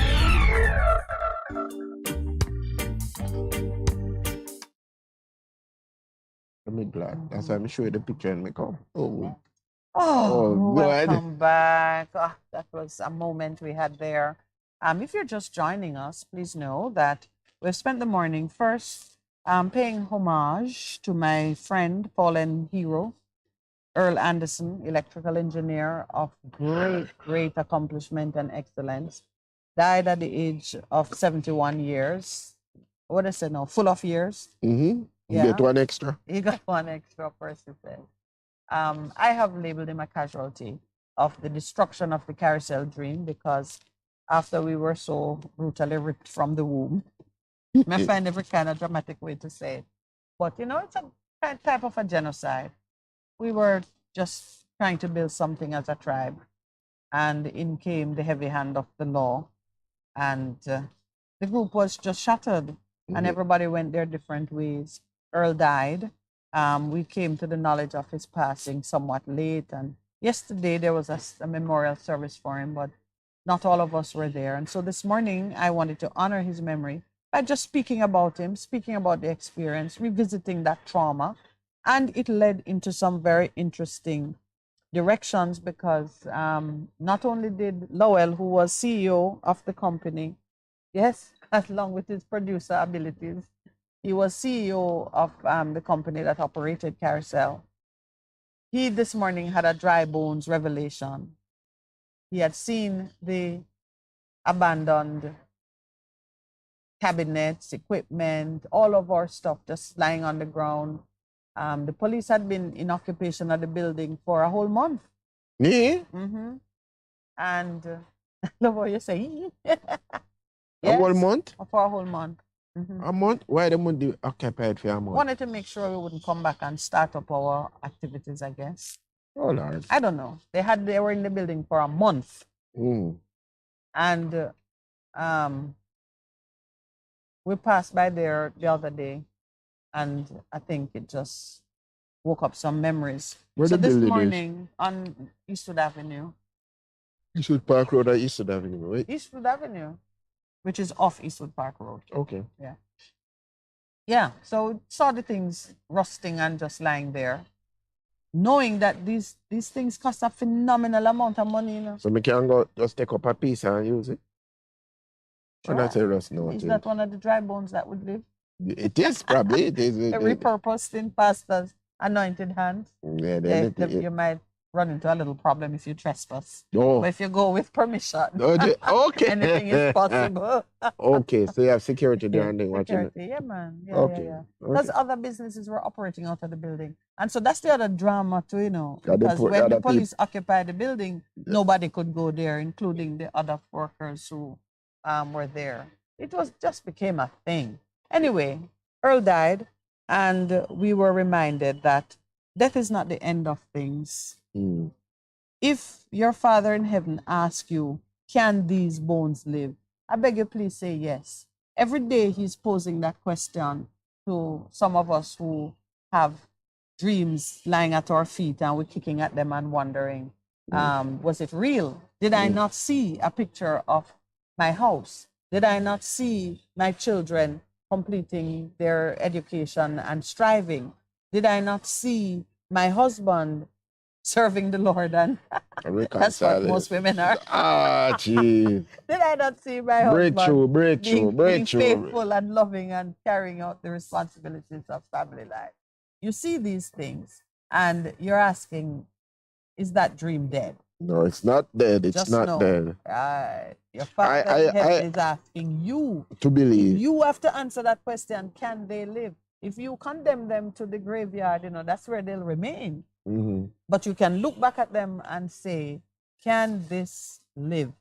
That was the first question that the Almighty posed to Ezekiel. After him says, Son of man. I just love it how he used to address him. Poor Ezekiel.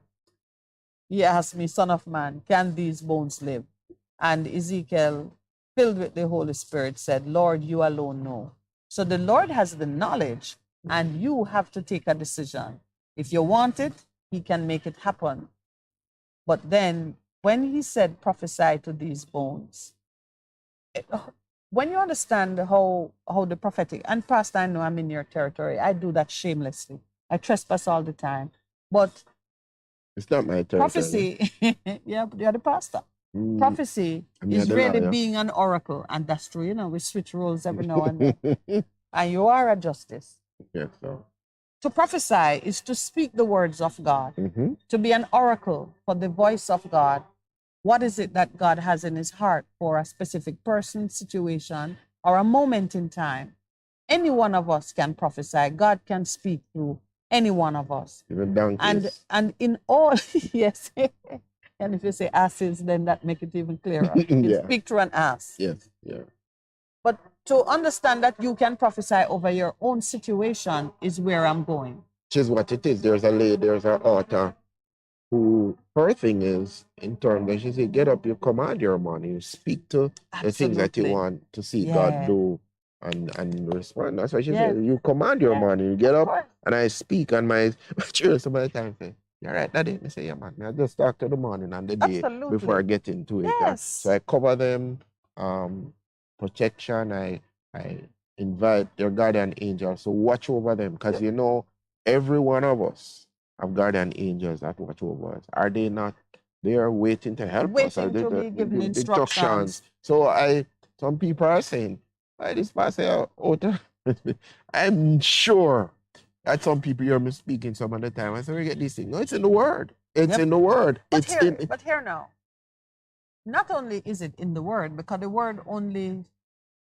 creates a record of what is. Yes. You're speaking your records now. Those persons who love to talk to plants, yes, will tell you that the plant responds to your voice. They do. What explains that? So let's not even get into the, is there God and what is God and is he listening? Just understand that nature, the very atmosphere, responds to your commands. And you have to line up with the frequency of what God is operating in. And those who are mired in science and don't want to hear about God, the electromagnetic spectrum responds to the interventions of man. You create equipment that can isolate a particular frequency and send messages on it. Now, if you can use equipment, if your imagination can conjure up equipment to do that, doesn't it tell you that your voice can do it too? Life and death. I'm going to share a story. This is somebody who had her children, and they were speaking negative words to each other. So her mom, the mother didn't like it. She says, okay, here's what we're going to do. They had two plants, and they said, every time you feel like speaking a negative word, you go and give it to the plant. Give to this plant. And oh dear, she condemned the plant. No, and then the other one, she says, okay, feeling good, speak to that. Do you know that over the period of 6 months, they physically saw the plant that was receiving the negative words wither and die, versus the one that they spoke lovingly to? And I say, you're kidding me. She says, no. And the children testified to what their mother told them to do. Because she says, I don't want any negative between you. Because they were always fussing and fighting. So our words, whether we like it or not. Yep. Have weight, have power, influence, have mass. Yeah. Well, of course. I've done different renovations at my home. And I remember having a relationship with a contractor that got very quarrelsome, got stressful. And I'm not really good at firing people because I always feel like you can repair. But after several misunderstandings and just tense exchanges with this lady, I took a decision. I said, I do not want to have a single bad memory associated with anything that I'm doing in my home. I don't want to walk into a room and say that, oh, this is the furniture that this lady messed up. Or that was how what got me to the point of severing the relationship. Well, she was a contractor of a contractor. So I really did it by telling the contractor, I don't want this idiot. Enough with this one, because I can't take the rancor. And I don't want to look at a fabric or a piece of furniture or something and say, oh, everything I look at in my home, I want to have a positive memory associated with it. Because and consequently, I really think that decision and that way of doing things in my home is a sanctuary. From you enter the gates, you feel the presence of something beautiful and peaceful, and you get in there, and although it is on the fringe of the city, is it the fringe? Outskirts? We're not fringe. Yeah, Outskirts. I mean, I don't regard it as, I don't live in town. I'm more on that margin between the suburb and, because we're very country. Close to, it's country. Like country to me, right? Although it is there and the noisy roadways nearby and so on, you don't feel it.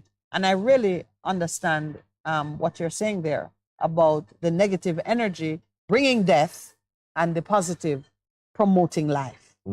Yes. And it shifted. So that's what it did. It said, because the other thing, you spoke about the faith. He was having this conversation with God, and God says, well, go look. Tell him what you see. What you see? All right, now. This is what I want. And he's challenging him. The challenge is, can your faith synchronize to what my power and ability? To what is possible in God. Yes. Yeah. That's what he was asking. Anything you want to know, he's saying, if you want this to live, you decide. The moment your mind say, you know what? This can run again. So, for example, even when our business was going down, it was never dead to me. And if you notice, I speak about it. It lives. It lives in my heart, in my faith, in my imagination, and it lives in the Word of God. As the reason I keep it alive is because he asked the question, can these bones live? And I said, yes, surely they can. And every situation will respond to your Creator. Dry bones, hear the word. How dry bones going to hear? Dead. Yet, if it's the word of the Lord, it will hear. So you can prophesy over your own situation, your own circumstances. There is precedent for it. And when you do, the Lord says, I will join hands with you and cause life to enter. I will make breath enter you, and you will come to life. And I will give you everything that you need to move. I will attach tendons, make flesh come upon you, cover you with skin, put breath in you. You will come to life, and you will know that I am the Lord.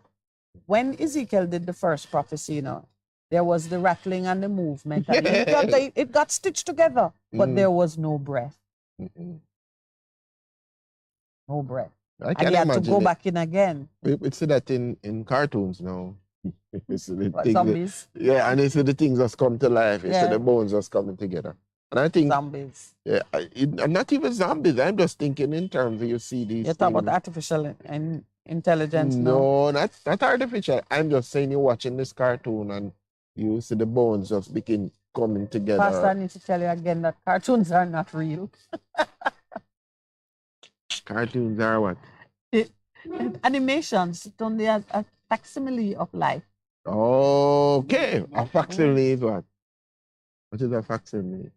An imitation. Okay. Yeah, so they're not real. It's an imitation. You keep telling me that cartoons are not real. Yeah. But you and the cartoons are real. Because every time... a cartoon. Because every time I say to him, so you're talking artificial intelligence? No! I'm talking about artificial, then it's real. Yes, cartoons. So I have to tell you that it's not real. Cartoons, yeah, man. Oh, dear when Lord. When we were growing up and you had Knight Rider. Kit the talking car? Yeah, man. Yes. Yeah. Used to be with the voice of a man. Yeah. What is the voice of a car? I don't know. You put it in, you simulate that. You put it in and do it. But no, but the truth, when you see the bones begin to come together, I'd be afraid. Bones? I hear this whole heap of rattling. It must have been a tremendous sound. All right. So when the bones come together for us now, and Lowell, let me prophesy to you now. You now need to go take the equipment, take them out of the rust, and dust them off. Yeah. Clean them up. According to your faith, yes. Hook them together And he made the point that it's really a network lying there. A network is a living thing. You see it, it's in broken pieces all over the place and it's rusting. But it really is a network. You got to see it spiritually as a living, breathing thing that is now carrying services to persons. So we can connect them. That's only the tendons and the flesh coming and the skin. But for it to have life now, you got to prophesy now for the breath to come into it. And for the network, the breath is money and services and a market that will respond to it. And I prophesy over you. It shall be so. Yeah, I know it will be so, you know. It's amazing in terms of, it's like Zachariah, when the angel come and tell him, you know, say, you know she was beyond your mature stage that you are at. What is that, Pastor Percival? You know that. You know that's what. Elizabeth was older than I am. Yeah. Yes, I could still have children if I pressed it. Yeah, but and he says, this is what's gonna happen. I didn't go in real, you know. A long time I pray now. A long time I pray now. A long time I pray now. But he couldn't apprehend what the God was saying through the angel to him. Yeah. And in situations. And he spoke out rather than pull an Ezekiel. Yeah. Yeah, he spoke his doubt. Yeah. In the situation. Can you listen, Can Lord, these you know. bones live? He Lord, said, you sure. know, you know. He Lord, said, you sovereign know. Lord, you don't know. Right. I may have a desire because many have said that the dry bones, the valley of dry bones, which Ezekiel saw, was the genocide of the Jews, which not genocide, the Holocaust. The Holocaust, yeah. 6 million dead people. Align it to that. That's a huge amount of people. But so that might have been it. But the truth of it, in the time of his speaking, it had meaning too, because such is the power of prophecy. It has a meaning when spoken. It has a meaning in the future, and you can look back at the past and see that right. And I'm to this morning, you can relate to the dry bones prophecy. I know that Jamaica is filled with dry bone experience. Has to be. Were it not so, we would be prospering and flourishing and so yes. At the end of the prophecy, the Lord made it clear to Ezekiel what the dry bones of that specific vision represented. He said, Son of man, these bones are the people of Israel. Now we understand that the people of Israel symbolically are the chosen ones, the ones who have associated themselves with the Abrahamic covenant and come into it as spiritual sons and daughters of Abraham. In other words, me, Percy, Lowell, you, if you are of faith, whomever you are caught up in this prophecy. And this is an assurance from God that the bones are dried up, hope is gone, we are cut off. And if you prophesy to your situation, you will know that God is going to open your graves and bring you up from them. I will bring you back to the land of promise, the land of abundance, the place where you thrive and prosper, where you are in relationship with your God. You are his people, he is your God. That is the promise. And in all of it, you will come to the knowledge that you have a God. When he opens the grave and bring us up out of it, he will put his spirit in us and we will live settled in our own land. There's a great cry in Jamaica now for persons to be given land and to be given that sense of permanence and the hope that you can have a flourishing future. Well, God has promised it. He will do it. He will do it. So what?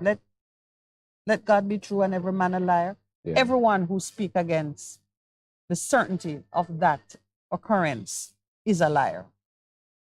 So, and it's important why he said, Lord, you know, because you really have to line up with the knowledge of who God is and what he's saying. So it's not like we're saying it does. Some people say it does. No, it's not. No. You have to line up with what God has revealed by his will and through his word to you and said to you, this is what's going to happen. And so when we understand that, you're just walking in it because God don't tell you, so you're just walking in the path. that He has set for you. And that's a very important thing that we need to say to people. Because I have some people just decree and thing, but God not say that, so you're not going to see that, man. Leave it alone. That's in your imagination. Yeah. And he keeps that in, and it's as we go into the 8:30 break, just a little disclaimer there in terms of what we were saying. Just understand you need to line up with what God's will and purpose is, and it will come to pass. All right, so Earl has said a few things to me online. This is Earl Brown now. One, he's in Nassau at his son's house. So we got to keep in touch with Earl. So when we're in Nassau, we have family there. Yes. And the second, he has made a request for Boney M's Mary's Boy Child. You remember Boney? So I hope Lloyd is European here and group, he can cue it up for me while we take our 8:30 break.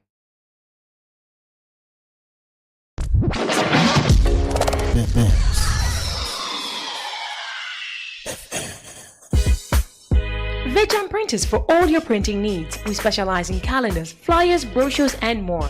Call us today at 968-7506. That's 968-7506. Or visit us at 4 East Bloomsbury Road, off Haggard Park Road. Vejan Printers, your best choice in printing. What should a taxi service do for you? On-time taxi service is more than just a ride to the other side of town. They offer clean and spacious vehicles, reliable service, and promise to always look out for their customers. They'll come when you call and take you where you want to go on time. From anywhere at all. You can call us at 926-3866. We are something special on the road. Seniors, the Ministry of Labour and Social Security is advising that the November 2022 payment under the Social Pension Program is now available for collection. Check your text messages to confirm your payment arrangements. For further information, call 876-922-8007. The Social Pension Program, caring for our elderly. A message from the Ministry of Labour and Social Security, providing opportunity, stability, and social protection. One already, 200. Ready, mama? Ready. Is this the confusion you feel when trying to work your way through medical systems in Jamaica? Try a dose of Ask Dr. Mary every Thursday at 5 to 6 p.m. Let Dr. Mary help you understand your medical problems and bring you to a calmer place.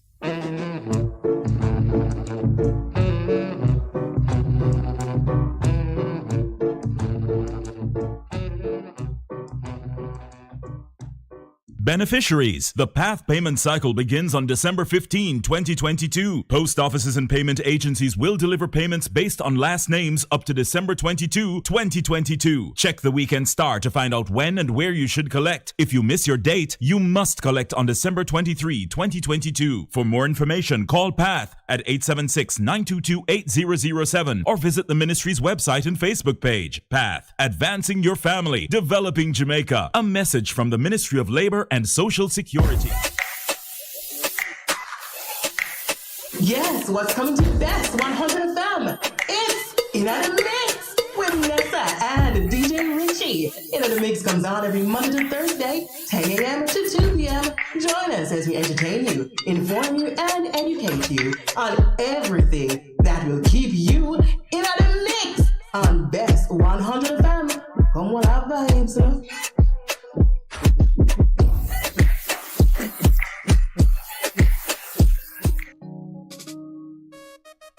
There will be days when you're too tired to move, to drive, but you think you have to because your vehicle won't wash itself, right? But no, you don't have to visit a car wash. 123 Mobile Car Wash will come straight to you. Yes, you heard right. 123 Mobile Car Wash is offering services in Kingston and St. Andrew and St. Catherine. We shampoo and detail cars, trucks, offices, and more. No job too small. Call us at 876-631-3400. 123 Mobile Car Wash. We come to you. The Morning Connection is not your usual talk show. We aim to stimulate discussion and chart new paths to self-empowerment. So please join us, Minett and Percy, on The Morning Connection, Mondays to Thursdays, 6 a.m. to 10 a.m. on Bess100 FM. It's good, it's better, but nothing beats. Bess FM.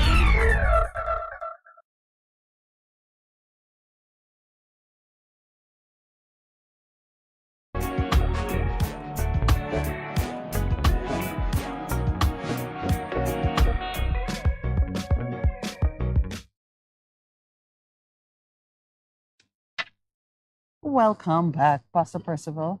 What has captured your imagination over there? No, I was just to close off what we're talking about. Yes. In terms of people going after their dreams. It may be dead, but we always speak on this program that it is so important that you don't just go out and just do anything willy-nilly. You have to respond to something that God the Almighty has placed in your heart, even in terms of a dream, and then following what He has inspired you to do. Because I'm of the opinion, my opinion, that what we see being manifested is a vision, a dream that God has put in the heart of somebody, and they have followed after it. They have overcome a lot of stuff to get here, and you can speak of your personal experience. And there are a lot of people, the people who have come from rags to riches, but they have just ideas are spiritual. Yes, that's what it is. And so that we understand that importantly in regards to what is happening. And this World Cup continues to the World Cup that is truly dry bones. That won't be for another 4 years. For another 4 years. But the next 4 years it has morphed into 48 teams, you know that, and it's going to be hosted by 3 different countries: Canada, USA, and Mexico. Concurrently? Yes. Concurrently, or they do it? No, the same time. So Canada, USA, and Mexico is going to co-host the next World Cup. You didn't know that? No, I don't. Yes, man, the 26th. So even Qatar is the last exclusive one. It looks that way. Because with the people who are doing bids going forward now, you see 2 countries co-hosted, but 48 teams. That even Sepp Blatter used to be the minister, the president of FIFA, who had to resign in shame because of the corruption and things. He thought and said, that's too big. Confusing. Yeah, but the guy who came in, Felinati, that's his name? The FIFA president, the president one has said, he went on a platform of being more inclusive and giving more countries a share of what is happening. So, and then with JFF has said, we have a structure now that FIFA has approved. So Jamaica could bid to host? Yeah. That what the structure means? That's a major dream. Don't knock it. No, what you're talking about. How much state that they bill? Okay, apparently it is to avoid sanctions. Okay. JFF would have possibly faced sanctions by FIFA, which included being barred from competitions and not being provided with regular funding from the international body had the structural changes not been made. And bearing in mind, those of us who understand the history of what happened to JFF, when Bird was alive, he had a wider structure that all parish association could have been represented.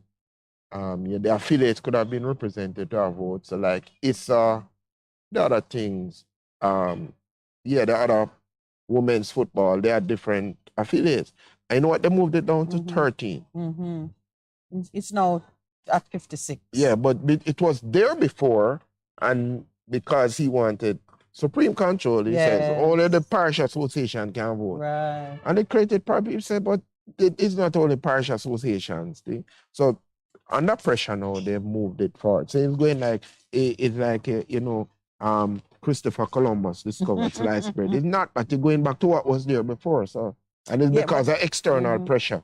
But one of the important things to recognize from an issue like this is that when Jamaica, when we suffer under bad governance, and it's with institutions that touch on international structures, those external bodies can pressure us and that's what has happened in a lot of restoring good governance. But the fact that we are vulnerable to external pressure works in both ways. Good and we can bad. be pressured in, like, you know, they say, people say we are being pressured to endorse same-sex marriages and to make changes that would end the discrimination that some of our laws posit against different groups and so on. This vulnerability to external pressure, in the overall, I think it's a good thing. In the overall, I would say we must be mindful of the opinions and the standards that other mature nations have come to, because it means that without our walking that painful road, we can benefit from some of their experience because they make an effort to share. So I think any arrangement that promotes sharing and cooperation and make it better for you. It can make it better for you. As we say to our children all the time, learn from our experience. Yes. We insist on it. We learn from our experience. I don't want to make the same mistakes. And even to say to them, to our children, parenting tip here, be authentic with your children. Authentic. Let them know that. I used to do that. Used to get trouble. That's really be honest. Yes, be honest in the opinion. But you're also saying be honest and be open. Yes. So you don't have to still carry shame over your mistakes. No. Find a way to communicate that, you know, mommy did this or daddy did that, and it was bad. Yeah, it was bad. We don't want you to make that mistake. And some of the times in doing that, we overprotect our children, overshield our children. So it's a balance you have to work out with your children in terms of your parenting style. But you know, this article here on the changes said in 2007, Captain Horace Burrell reduced the number of voting members to 13 from more than 100. That's what I told you, because I was a part. Yeah, I was a part. So going to 56 is only halfway there. Yeah, but I remember because I've been at Congress. Because I sat on CASAFA Council at some point in time. So I was a part of the thing. I was right before 1990, before we qualified for France. Yes. Oh, okay. Yes. I remember. You're a part of the movement towards that. Yeah, man, that was a significant experience. I said, we're looking at that again. So let's highlight another positive, because we talked about it. We talked about looking at the declarations and seeing what has shifted. Clearly, this return to governance, good governance, is a plus, is a shift in the right direction, because it pulls us away from that despotic type, controlling style of governance that some of the princes of this land here really love to be. They love it, dog, man. Them chief and dog and everything. Yeah, so start with me and stop with me, and oh boy. Well, here's another positive. Mr. Hales, who starred in a 2017 Contractor General's report. Of course, the Office of the Contractor General is no more. Right. It was subsumed by the Integrity Commission. Right. He had taken them to court to stop the publication of a report. Well, really, not the publication. It was to prevent it from being laid on in Parliament, which from there it would now be accessible to the public. And there were some information in it that he had a problem with. Mr. Hales is credited as saying here now, well, he wanted judicial review. And the court says no need for judicial review. Whatever he needs, he could have got elsewhere. And so it represented a loss. But in the course of the hearing and how the judge came to the conclusion that he didn't need a judicial review, the Integrity Commission made it clear that some changes had been made which did not expose him or anyone else to the risk.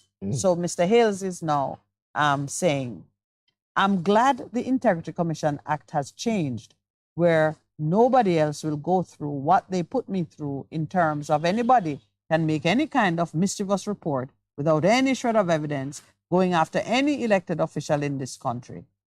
There's nothing in the report that could really harm him once it goes to Parliament. But he had made his objection It was on a hearsay. procedural point, yes. And the foundation of his objection has been addressed by a change in the law. Much has changed since the days of the Office of the Contractor General. Okay. Some things are improved under the Integrity Commission Act, and at least one person is celebrating it. Because, but you remember when we went and made the presentation before Parliament, you remember that? Yes. And there was the point as to which, can you speak about it before it being tabled in Parliament? That was a sticking point. Yes. And we're saying it should be able to do it. Of course. And we still maintain that point. Yeah.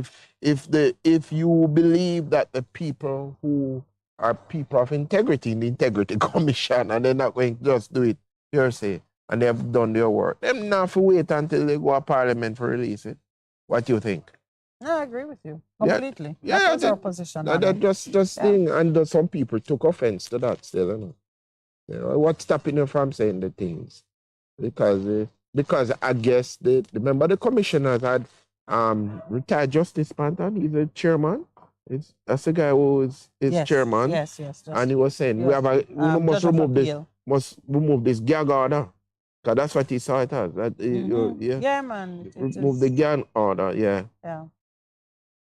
The other report that shows a shift. Reparations has been Come back under center discussion. stage. Right. And Because of what the Dutch have done. Yesterday we talked about, or the day before, I'd mentioned the Zong massacre, which addressed the issue of cargo. It's cargo, because we are chattel cargo. Yes, black people being cargo, being transported from Africa, and were thrown overboard during a time when the ship captain said there was a situation of grave necessity. In terms of supplies were running out. We couldn't keep all these people with water and so on. So we threw away the cargo. Yeah. The owner of the cargo brought a claim. So they must pay me for my cargo. Pay me for my cargo. Right. They not pay me for the humans that last. Yes. Pay me for my cargo. Pay for the cargo. He lost his claim because there was no evidence to prove that the decision was taken by the captain as an act of necessity, and only acts of necessity would have triggered a release under the insurance policy. If not, the people who throw the cargo overboard would be liable, not the insurance company. Because, you pay for your own insurance. Oh, Jesus. And insurance company. But in the case itself, made the horror of treating human beings as cargo apparent, and it fueled some of the move towards abolition of slavery. It being a Dutch ship is just coincidental that the Dutch have in recent time recently issued an apology, and it seems to be a proper apology. I don't hear anybody saying that the wording of the apology was substandard. In today's paper, Professor Hilary Beckles and Professor He's the Vice Chancellor, no? Vereen Shepherd. He's Vice Chancellor University. Yes, but in this he's speaking now as chairman of the CARICOM Reparations Committee. Okay. He chairs that committee. And Professor Vereen Shepherd is the director of the General Center Secretary for Reparations Research at UWI. She's a Pan-Africanist. She's an Afrocentric person. Always here with these head things. She's always dressed in... but she's a brownie. She is? You've met her personally? I know. She's looking at the picture, look like she's a brownie. Oh, I don't know what that means. It doesn't mean mischievous. All right. So you need a few more minutes to be mischievous? Salt to your system? Anyway, so both have, as we did here too, viewed it with approval. We see it as a movement under the declaration that we have been speaking for since at least April, the declaration that people of princely authority and royal authority are going to be speaking out now on this issue for the release and of the oppressed people, and for the reparations and the consequential reliefs to come out. Hilary Beckles has called it, well, actually, he says that the Netherlands is currently best poised to bring global leadership to the long and sustained call for reparatory justice for slavery. And reparative justice is a principle that has come out of the scripture. You know that? Oh, yes. Yeah. We might say for the thief, remember with Zacchaeus when he looked there and he said, volunteer and said, I'm going to give it back. And then Paul says, if you steal, you mustn't steal anymore and you must repay back what you take from them. What you have taken. Yeah. I know you're waking up carousel again. Professor Beckles says that the Prime Minister's statement moves us closer to closure in respect of the crippling criminal chapter in human history. We recognize, however, that this development is best understood as an internal conversation within the Dutch state because, of course, there has to be now agreement between the Dutch people, the government leadership, and their monarchy standing in the back, who would have to make a proposal on how they plan to address the issue of reparations. And it can't be that you're going to give aid and you need to do things in a certain way, because when you're paying reparatory, when you're making reparatory gestures or taking those steps, you can't add conditions that would neutralize the effect of what you're doing. So that's important. It's what he says. Did you know that the Dutch first became involved in the transatlantic slave trade in the late 1500s and became a major trader in the mid 1600s? Eventually, the Dutch West Indian Company became the largest transatlantic slave trader. I remember that name. But even like the ABC Islands in the Caribbean, there's still significant Dutch holdings in the Caribbean. Did you know that, by the way? We don't think about it much because they weren't present in Jamaica. Curacao, half of St. Martin. Yeah. Their part of it is St. Martin. Yeah. And then Suriname. Right. When we were passed through the Netherlands recently. And you're going to the motherland? Yeah, we were traveling. To the fatherland or the motherland? Which one is it? We were traveling. We have a friend in Amsterdam. We were trying to meet up with her. And we met where's that island that man from that we met? Was it St. Martin? St. Martin? Which island is he from? One of the Dutch Caribbean islands. Bonaire or Curacao. I tried to. We met a wonderful gentleman who we had plenty of conversation. He is from one of the Dutch Caribbean islands, full citizenship in the Netherlands, lived there. They don't do that thing that the British do, where you need visa and everything is upside down. College. Was a black man?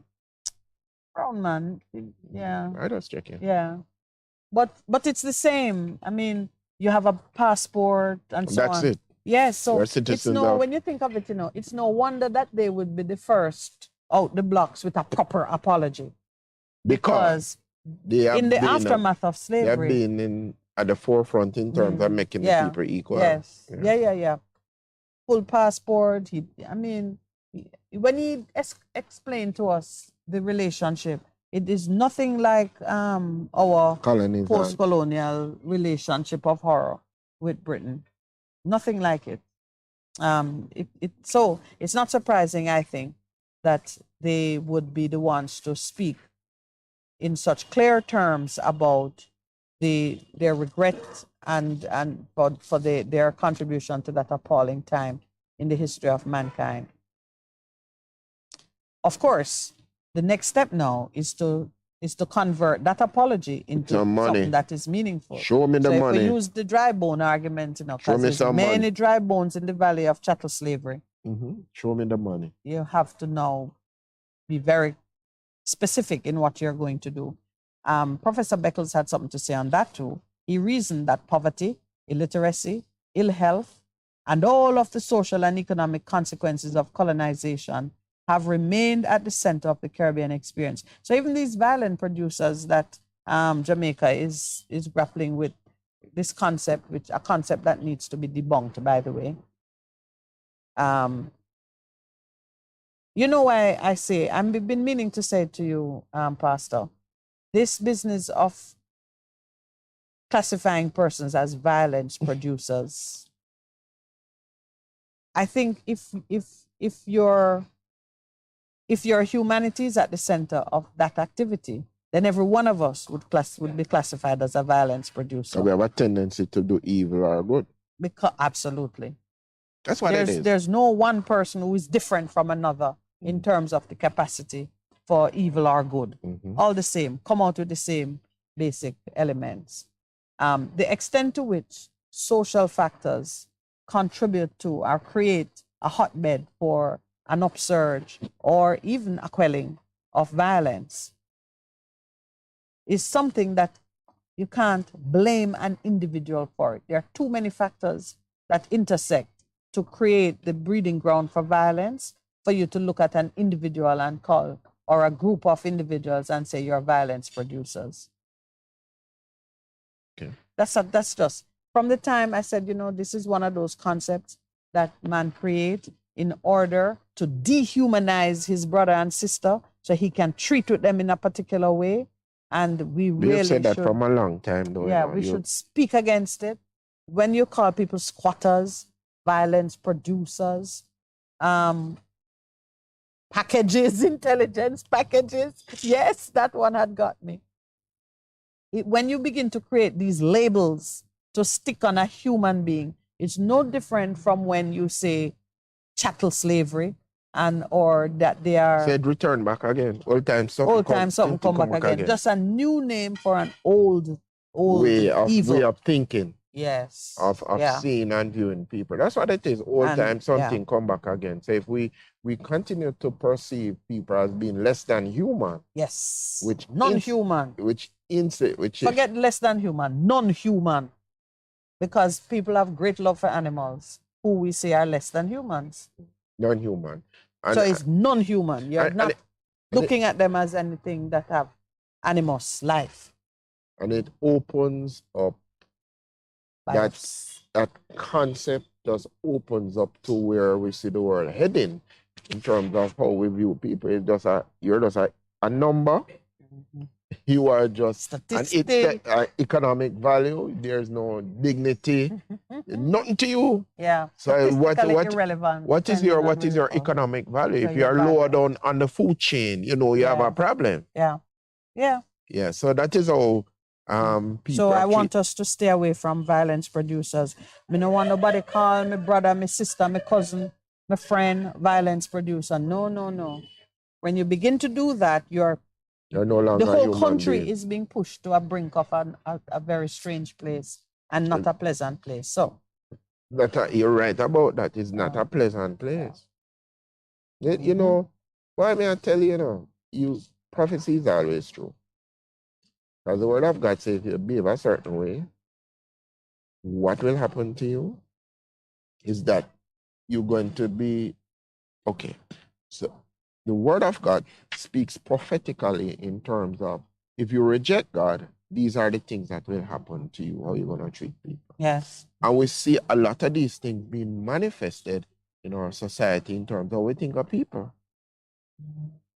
Some issues that come to mind, how we treat with crime and violence, how we treat with the whole thing of old people in our society, women, how we treat with women, vulnerable. You see what's happening in that if you make your daughters into prostitutes, yes, the whole nation becomes a prostitute. Afghanistan. Yeah, you see what's happening with them now. The thing is, you can't go to university if you're a girl in Afghanistan. No, they said that recently. Put a hold on that. No university, no secondary education. So lots of men will be dying in their sleep of mysterious causes. You think that is what will happen? I didn't think that is what will happen. What can I say? No, sir. If I had anything to do with it. Oh, my Lord. Bore them to death. No, man. It is not. It can't be good. as you say, old time something come back again. There's always that period of repression that follows certain activities in the human political cycle, and then it rights itself. But you see, we talked about the importance now of international force and influence. Let's see if the women of the world rise up. Yeah, if Iran the women of the so on. world gonna, yeah. You remember in I Can't Resist This. Oh, it's time to break? 9 o'clock.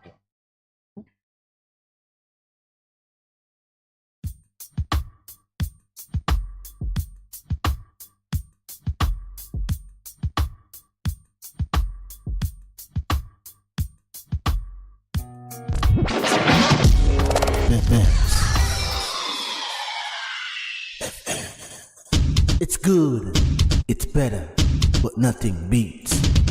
Bess.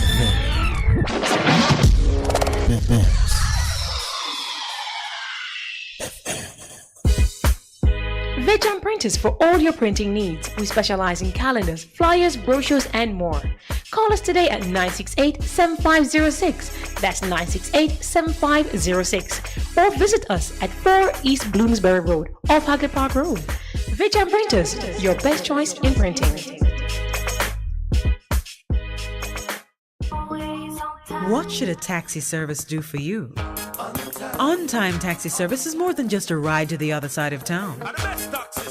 They offer clean and spacious vehicles, reliable service, and promise to always look out for their customers. They'll come when you call and take you where you want to go on time. From anywhere at all.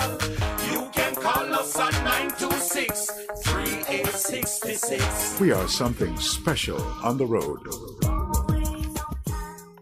Seniors, the Ministry of Labour and Social Security is advising that the November 2022 payment under the Social Pension Programme is now available for collection. Check your text messages to confirm your payment arrangements. For further information, call 876-922-8007. The Social Pension Programme, caring for our elderly. A message from the Ministry of Labour and Social Security, providing opportunity, stability, and social protection. Half a tree. One already, 200. Ready, mama? Ready. Is this the confusion you feel when trying to work your way through medical systems in Jamaica? Try a dose of Ask Dr. Mary every Thursday at 5 to 6 p.m. Let Dr. Mary help you understand your medical problems and bring you to a calmer place.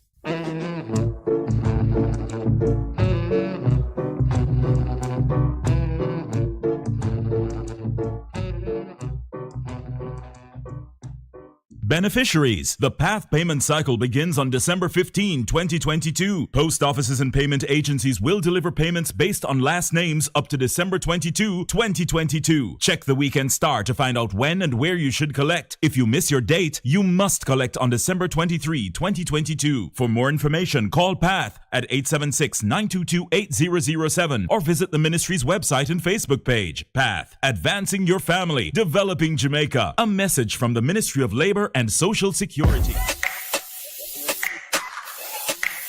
Yes, what's coming to Bess100 FM? It's In the Mix with Nessa and DJ Richie. In the Mix comes on every Monday to Thursday, 10 a.m. to 2 p.m. Join us as we entertain you, inform you, and educate you on everything that will keep you in the mix on Bess100 FM. Come on, our vibes, huh?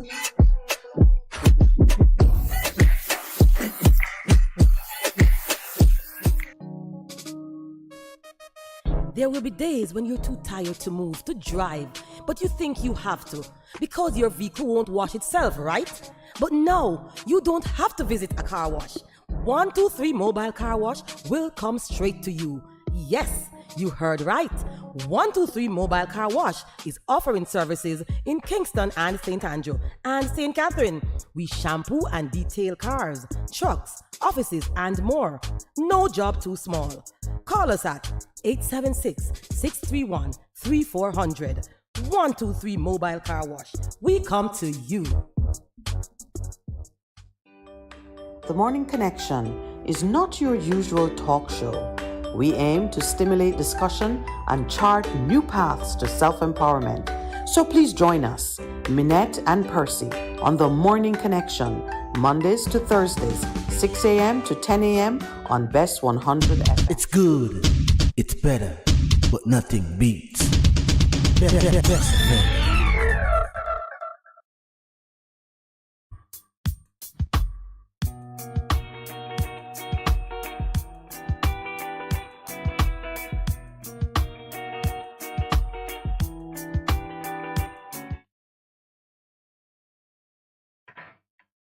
Welcome back. We're still excited about what's happening in the reparations conversation, and we're inviting you to give some serious consideration to it as well. I know that many people stop their contemplation of it at just laughing at the possibility that we're going to get a big check from anybody. Because we don't see it as a likely event, we don't take the conversation seriously. But that conversation is a necessary one, not even for the country that should spit out the money, but for us who have to come to terms with the trauma which we suffered. I'm telling you that I put Earl Anderson's death, the way it occurred, at the feet of the government because of what they did to us. Terrorized us, broke us up, traumatized us, left us empty-handed, and we have to find a way to pick up and carry on.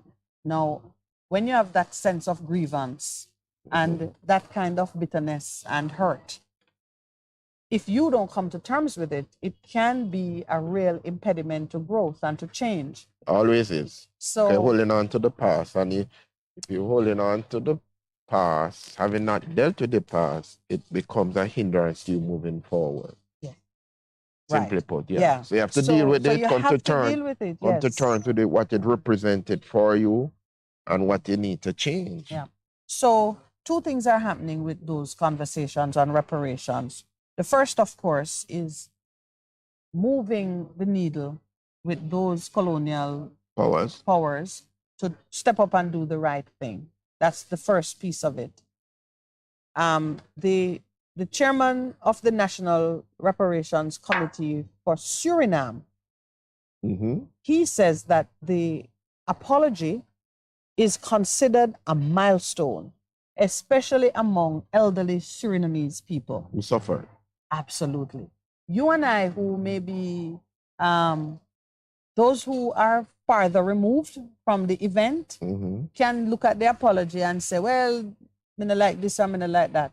But to the persons who are closer to it, And they are- anything that looks like an apology, that shows a recognition of wrongdoing, is an important statement. It's a milestone.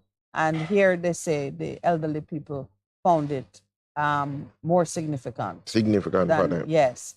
Then the second part of it now, what are the steps that need to be done to repair the ills of colonialism? That's where the money comes in. Yeah, but to me, that plan, the funding of that plan and the creation of that plan are two different things. Because who funds it? We say the reparations check. But the necessity of the plan remains true, whether they fund it or we fund it. And you have been making this point that a lot of reparations in our own Jamaica country can even begin in Can terms begin of with us. the funding in terms of land, Yeah, which you for have which we control can. over. Absolutely. Yeah. Yep. Yeah. The Surinamese chairman is saying a similar thing. He said that the government must take responsibility for the repair, which is the next step in the process. I'm just looking at, I'm liking what's coming out of Suriname. Interesting Because- country yeah, though. My yeah. sister worked there, the one that you Yeah, met, she worked there for yeah. about 5 years as a project manager on some major project in terms of energy. So she worked there and she said the politics is very interesting. Oh, and you know, I met at one of the ITU conferences, telecoms conference. I met the head of our regulatory agency there, and we had conversations and exchanged numbers. And I was supposed to pursue doing some work there, but it's always been for me.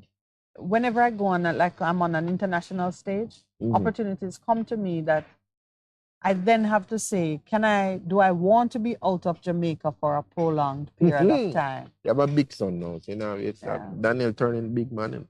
Yeah, but it wasn't just Daniel. It's also the things that I want to do in Jamaica. Okay. Am I better positioned to do them from outside than from inside? You understand? Yeah. It's always, and it's very much a question about purpose. Where are you supposed to be doing what? When you understand purpose, then you can proceed and take off like BJ Kite. Yeah, but mostly, and then there are some opportunities that have come to me, a hot pursuit, and it looks like this, only you can do this. But it would require me to live outside Jamaica, and the Lord scuttle it.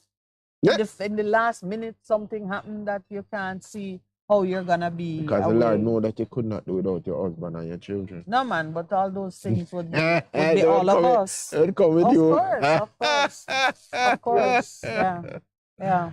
All of those things. So anyway, the Surinamese have a tight grasp of what is happening. And then let's look at what Guyana's reparations committee said. They were dismayed that Guyana was not mentioned in the apology, having been a Dutch colony for almost 200 years. We in Guyana, there's French Guyana and, Dutch Guyana. Dutch Guyana, British. Mm-hmm. British. We in Guyana, however, welcome the courageous step taken by the Prime Minister of the Netherlands. We see the apology as a portal, a gateway between the mental, spiritual, economic, financial, health, cultural, and psychological crises that people of African descent live with daily in the former colonies, a gateway for a better future, he reasoned. Philip said he's looking forward to a dialogue that will lead to reparatory justice and hopes that the resources from same will be used for development. That's great. No, like it says, portal, and it goes into all the areas, because when you think of slavery, you don't understand the impact that it has had on human beings. I remember we are tripartite beings, spirit, soul, and body. And all of the things he has outlined clearly in terms of what has happened. I know you love to look at the cartoons, so I brought this one up for you. Oh, people, look another sighting of Santa. It's only me bringing you rewards and criminals. Radam. Radam. Yesterday I showed the president and they say, Radam. What does Radam mean, sir? Radam mean you mash it up? What does the expression mean? Radam. Maybe it's like Silla. No, man, Radam. So in the cartoon, it is the Prime Minister, and you can recognize him by the Clarks, and there's a good physical resemblance, and the bell around his neck. And the nose. And the newspaper is saying Xmas funds for gang info. See? Remember somebody pointed that out. No, that was me. That somebody was me first.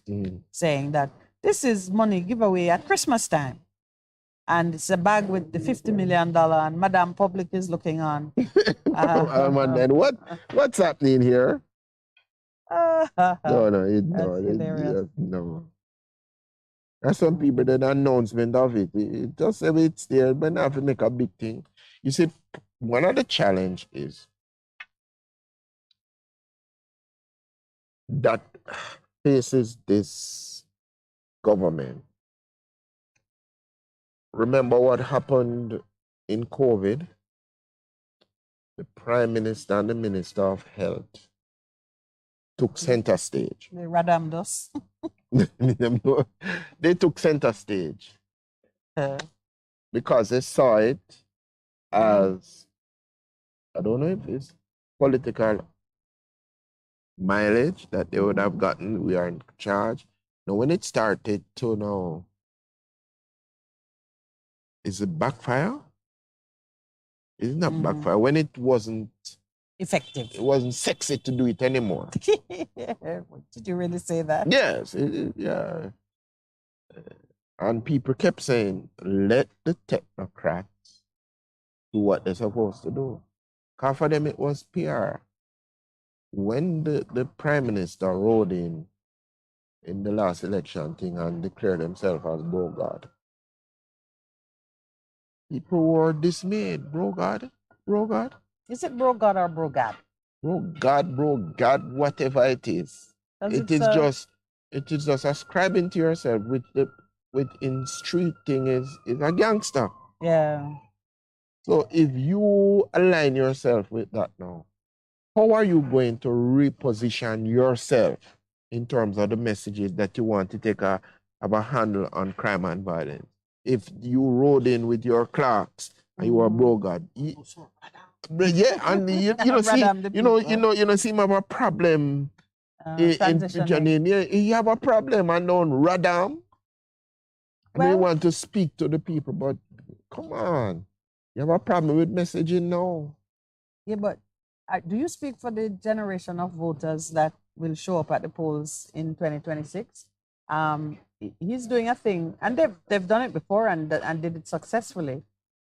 The numbers are, well, if you look at the cohort of voters to whom he's appealing, them understand that.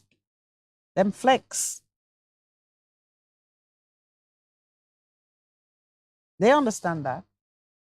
You, on the other hand, are in the group that is not. In the exit lounge? What? The what kind exit of lounge? What are you saying about yourself? No, you're not in the exit lounge, Pastor Past Percival. midlife. Midlife? Yeah, so you're not in the exit lounge. He's having a cry. No, I'm not even. So we have to think that a lot of these things It's are about the not message. cued. Yeah, the message is not cued for your ears or your sensibilities. And the more disturbing question is, so you're dealing with a group of people who are accustomed to being fed substandard fare. And you just keep After moving time, you into think that of same choke diet. them. After that time, you don't think you're going to choke them because No, not got to go and choke them, Percy. After that time, you're going to kill them. so choking will lead to killing. No, choking is a discomfort. Death is final. Yeah, because as you say that, I remember, and I think I came and reported it. This a young voter in the thing, and he says, yeah, man. Yeah, man. So that 13-year-old who said, the one who said in Jamaica you can't do anything, that one? Not that one, a different one, a much older one. The 13-year-old said, want a license by the time reach 15. I said, but you can't get license until you're 17. I said, you talk about your pastor. It's such Jamaica. Yeah, it's such Jamaica, you can get anything you want. And we were shocked. But anyway, the other voter that I'm talking about is that young man that I go buying some parts and things, and they say, Minett voting, but they have to deal with this crime thing, man. They miss it. So everybody's coming to reality. Say, is it that we bought Puss in Bag? Is it that we bought Puss in Bag? Or Puss in Boots, because it's Clark. The Clark's considered Puss in Boots. Puss in Bag. Yeah. But people know what they're talking about. We are always just like pulling apart what passes for governance in Jamaica, wanting to see better governance in place, the systems for accountability, whether it be at the upper levels in the private sector or in government, in the public sector. And more than anything else, the whole nation is concerned about the plight of civil servants whose energy and presence make a lot of things happen in this country. For our convenience now, I'm not talking about paying taxes or doing any of the unpleasant things that we regard as a burden. I'm talking about the various things that, make the country flow, the health sector, transport sector in some instances, communications, post office, whatever. In the health sector, we've had an education, teachers leaving and so on. I'm speaking to my nephew is a teacher at a high school in Clarendon, one of the high schools in Clarendon. And he was saying to me, a lot of teachers are not returning in January because just the stress of being in the classroom at a time when you're not being satisfied in your pocket, that alone is a problem. We see it, when we're looking at the paper yesterday, I saw it, that it's starting to come again. Clear vacancy. He says a lot, and they're not even, he says, and they're not even talking about it and forecasting anything so they could be dissuaded. They're just not going to show up come January. And I listened to it and thinking, whoa, it is not, when people were panicking for September morning, that was because September is after the long holidays. But the same reasons why September morning was a stress continue to operate throughout the year. And they worsen because now you've got the children back full time after the horrors of pandemic. Yeah. And you've had to live with their misbehavior and all the maladjustments. By January morning now, it's going to be the new moment of panic, because some of them don't want to have anything. My nephew was telling me that he took the principal and said, just stand behind and hear what's going on with her. There was a young man on a cell phone, right? And he said, just stand quietly and hear what. He said, the young man sounded like the most modest, well-behaved young lady on the phone, persuading somebody to send her money. Right there in school. So now we know what tap the line mean. They use their cell phones to run con artist trickery, scamming people out of money. The children in school. They had 2 years of practicing to learn that you can persuade somebody to send money to you. I mean, it was scary. They spent an afternoon. He's talking to me and he says, then, at his school, the bursar rather unpleasantly mess up, take money out of people, doing different things, paying people short and so on. And ministry said nothing to do with them. And people, it's just a confusion all around. So you can't get your money. And on top of it, you have to deal with other people's children. The bursar was not. The bursar is was scamming fraud. No. It's like you get money and you're trying to pay everybody a little bit. Okay. And so this one runs short, you have to fix it next week. Whatever. Not anything dishonest. Just the juggling. They're just trying to juggle. Juggling, yes. Yeah. Yep. But the idea that our children in schools now are running businesses, he said to me, when you walk into a classroom, when I was in high school and the teacher walked into the classroom, even if you had, degenerated into chaos for the 5 minutes that might have it. Teacher come in, everybody shuffle, and we had to stand and say, good afternoon, miss, or good afternoon, sir, or good morning, sir. When a teacher entered the room, the atmosphere changed. She came with authority and presence, he or she. Mine was an all-girls school. We didn't have too many he's.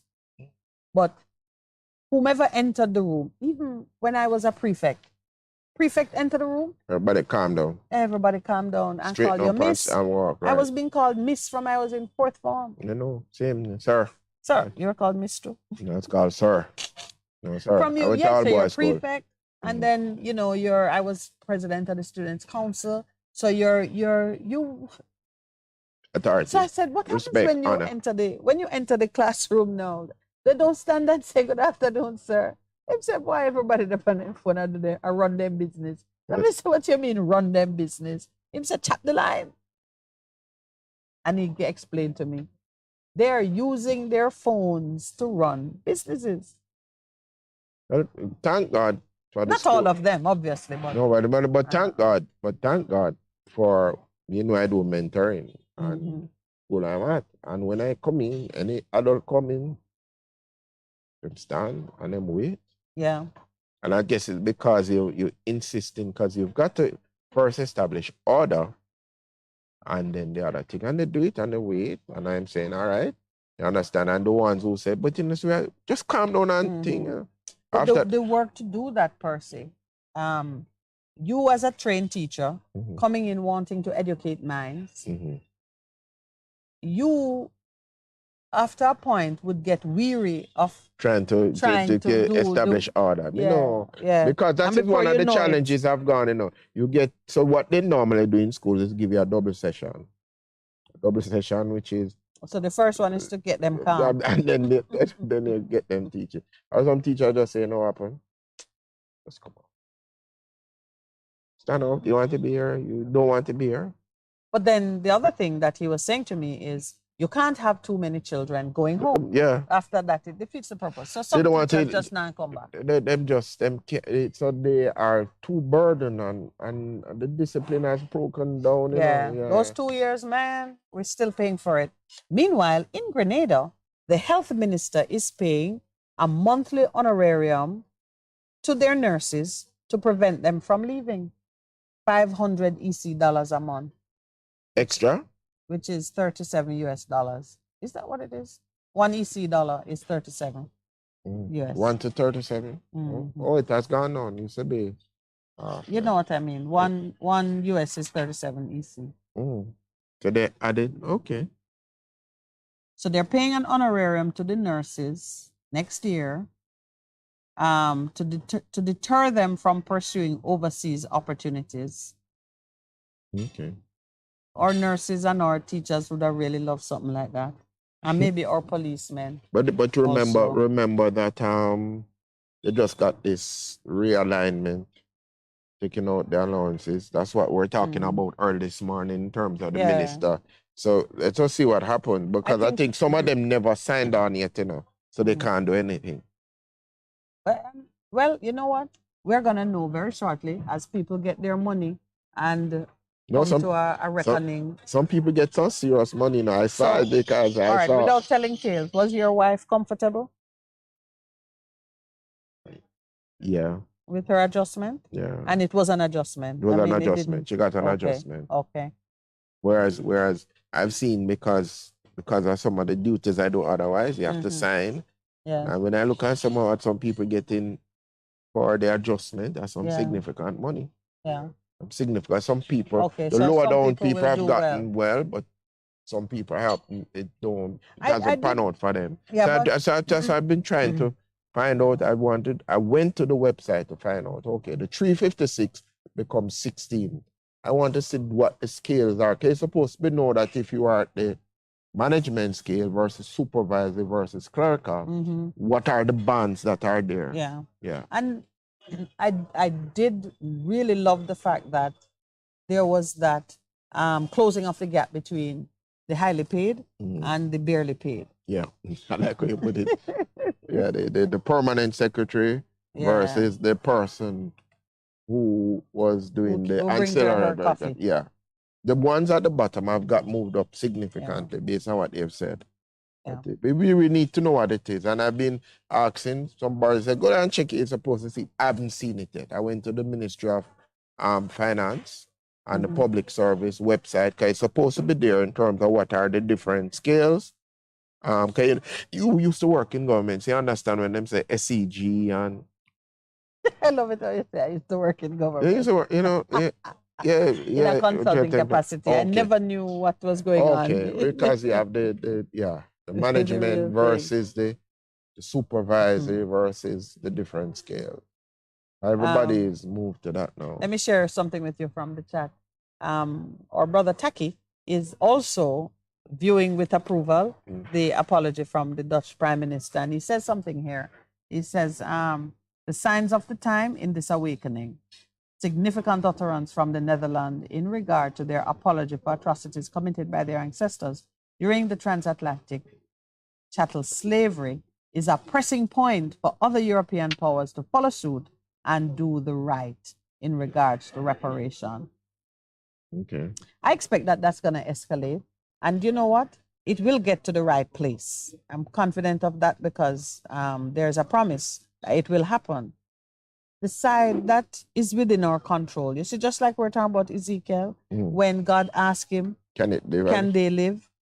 We have to answer that question for us. Yeah, every because it every is government our that used to be a colony have to answer have to answer it, because yes. there are some things in your hands that you have to do. Yes. And when you do that, it's gonna force the hands of those external to say, these people are serious enough.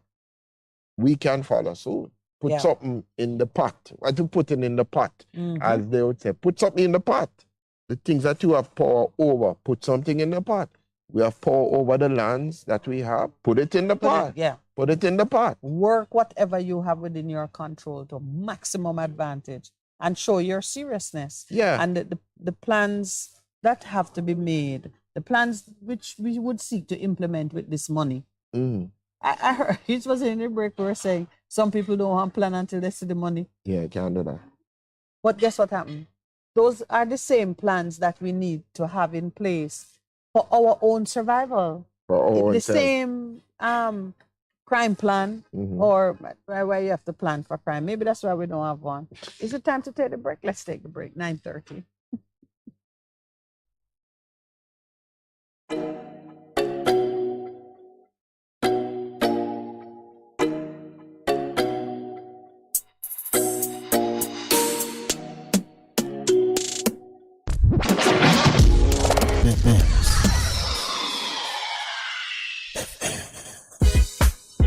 Veteran Printers for all your printing needs. We specialize in calendars, flyers, brochures, and more.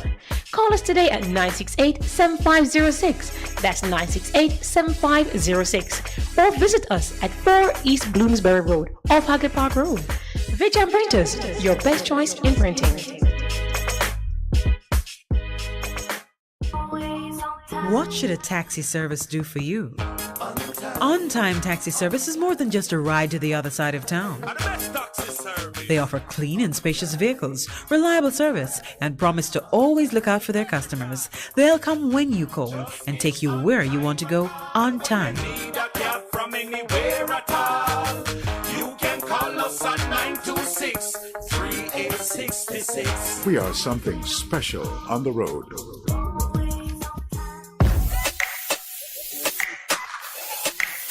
Yes, what's coming to Bess100 FM? It's In the Mix with Nessa and DJ Richie. In the Mix comes on every Monday to Thursday, 10 a.m. to 2 p.m. Join us as we entertain you, inform you, and educate you on everything that will keep you in the mix on Bess100 FM. Come on out, vibes.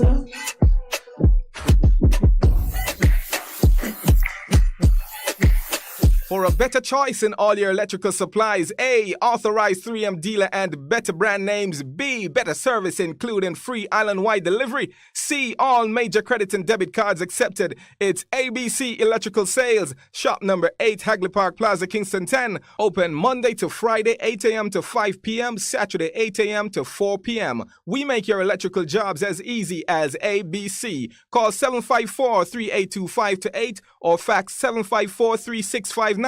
ABC Electrical Sales, for a better choice. Rush to PJ Santa Cruz and freshen up your home for Christmas. Choose from a wide range of drapes, bedding, kitchen and bathroom curtains, mats and other accessories, decorations, lights, household paints, paintbrushes, and much more. Lots of choice for the children. God's richest blessing on your livestock and ground produce. As you purchase feeds, medication, vitamin, fertilizers, seeds, and other items. Yes, farmers, good sales for all the things you bought at PJ's, of course. So this Christmas, spend some of the money at PJ Santa Cruz. You will have no regrets. Seniors, the Ministry of Labor and Social Security is advising that the November 2022 payment under the Social Pension Program is now available for collection. Check your text messages to confirm your payment arrangements. For further information, call 876-922-8007. The Social Pension Program, caring for our elderly. A message from the Ministry of Labor and Social Security, providing opportunity, stability, and social protection. The Morning Connection is not your usual talk show. We aim to stimulate discussion and chart new paths to self-empowerment. So please join us, Minett and Percy, on The Morning Connection, Mondays to Thursdays, 6 a.m. to 10 a.m. on Bess100 FM. It's good, it's better, but nothing beats. Best FM.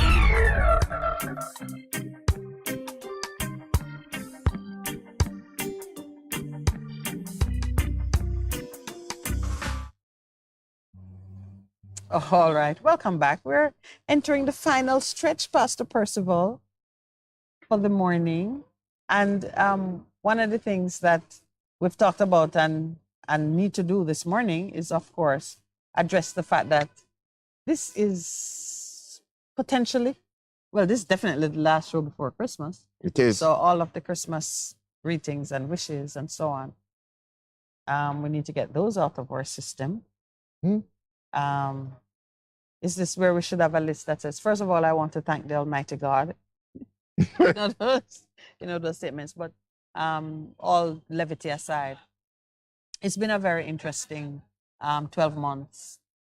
In the program itself,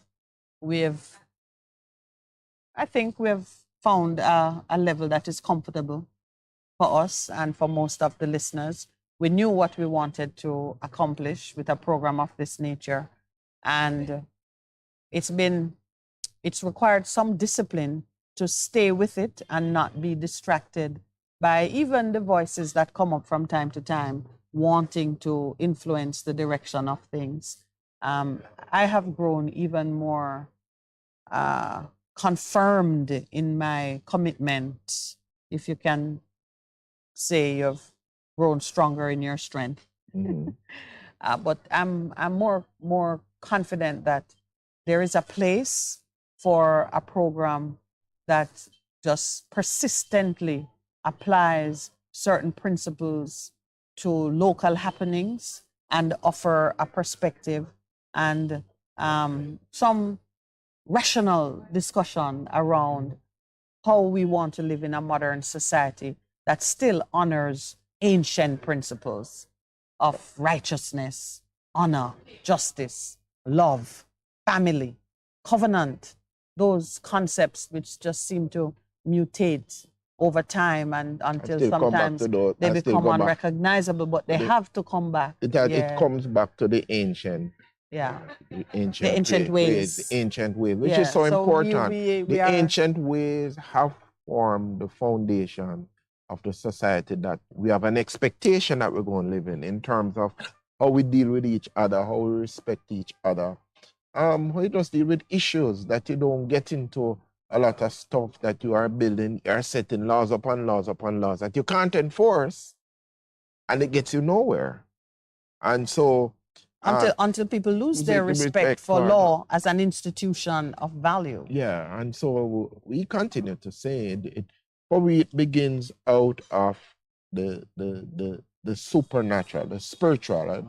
Yeah, it begins out of the spirit, but there's a manifestation in terms of what you see happening physically, and I don't want us to lose sight of that, because I am unashamedly a believer in the Lord Jesus Christ and the impact that he has had on my own life, on my own situation, but even more so the impact that he's had on the world and how he has brought about change that we can relate to one another. And he says, all right, you've had all of these laws for a very long time, but let me tell you, let's just bring it down simply. Love God, fear God, love your neighbor as yourself. And even as we were this week talking to Lisa Gay, and she pointed out that, she says, that's so true. When we went back to Leviticus 19, when it says, be holy as I am holy, and it was talking about love God, and it helps you in terms of loving yourself that you can deal with your neighbor. And even as we go into what the world recognizes as the Christmas season, we won't get into whether it happened then or not. The important thing, as Loyal was speaking to, the gift that was given to us as humankind, where God decided to bring us back into relationship with himself because we are so precious to him, and he made the way for us. So as we close out the year and we come to this time for family and friends and sharing, I say to people, be the gift. Be the gift. Be the gift. Be the gift to your family and friends. Pastor, this is a serious moment. If you start to laugh. Well, in Jamaica, when there are so many polyamorous situations, you cannot be the gift. You do not want people fighting over one gift. Oh, Lord have mercy. My mind never went there at all. Well, mine went there. Oh, yeah. Let me tell you from this morning. This be the gift thing is the gift that it's an opportunity for controversy. Oh, hallelujah. Just share your time fairly and with equity. Make a gift of time. With laughter and love and peace and joy. Yes, and sharing. I just saw something that caught my eye because I don't know if you remember Marubeni, owners of JPS. JPS. 15 years they've been doing business in Jamaica. And of course, JPS will feature in our thank you too, because we thoroughly enjoy the segments that we did with them. But early o'clock, when Winsome came to us, I had asked her about the Marubeni impact. Marubeni powerhouse that it is, wherever it does business, I expect to see an impact. This year, they have delivered holiday care packages to over 400 persons in Hart Hill, Portland. Marubeni executives, not JPS executives now, Marubeni executives came and participated in distributing care packages. I don't care what was in the care packages, just the fact that they were here doing something in a community directly now is of interest to me. Before we did the JPS series, I had researched Marubeni. I've been researching Marubeni for some time, and they are, as most Japanese institutions are, they're very much into the body, soul, mind configuration. And they have a policy of anywhere they do business, they must bring about positive change all around. It's not just about the commercial side of things. And I see them repeating their mantra here. The Japanese executives expressed their desire to contribute to the well-being of Jamaicans. The donation exemplified their spirit of benevolence and their commitment to making a positive contribution to the country. They've been doing business here for the past 15 years, but this really, and I'm not saying it's the first time, but this is the first time I'm seeing something of this. First time I'm seeing it. I don't know. I'm going to find out what else have they done on this in this way. Mostly it's been JPS Foundation doing their thing. But Marubeni as a powerhouse on the world stage, my belief, they're not a colonizing force in this area of the world. They just terrorize Japan, China. But I just think that even as we recognize the overwhelming impact and influence of external, whether it is corporate international or government international influence on this country, that wherever you see it, we should press for it to reflect the best practices that they give in their home countries. True. Don't come here and treat us as less than you could get away with in your own country, because almost all of our commitments on the world stage in trade require us to treat foreigners the same way we treat locals. In other words, because we treat locals bad. And with locals, actually what it says, is that the national businessman investor should not get an advantage over an international. But the reverse is because somebody come in. We do the reverse. Yeah, but those are things that this is one of the gifts I want for us, for the government to give us in the new year. Yeah. Let us have a stage that is fair for everybody. That level playing field. Level playing field for every. A fair stage. A fair stage. A level playing field for all. Let us see in terms of these are my gifts I want the government to give to us. Transparency. Under the tree.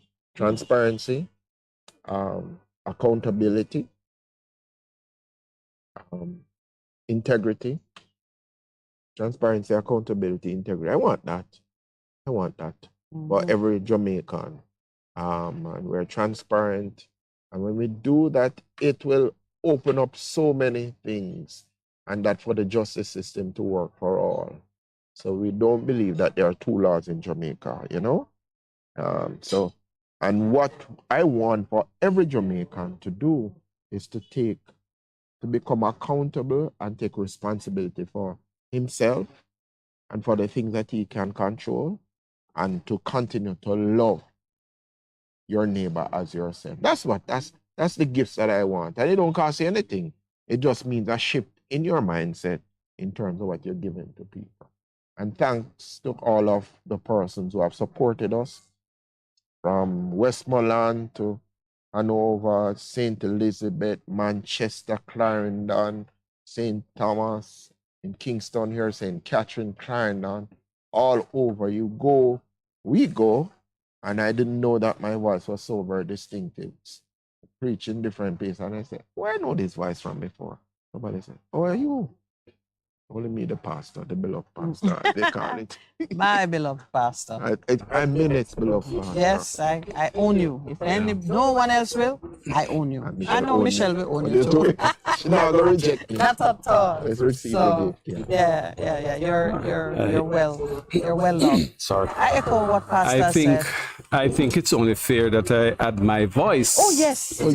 To the whole matter of giving thanks. And of course, we thank God for this opportunity, for this platform, in order to not just speak and entertain, but to inform and educate our fellow Jamaicans. I'm very grateful for our listeners and for their contribution, because each and every one did contribute to not just our being able to go out there and entertain people, but they also give solid contribution as it relates to how we can move forward as a country.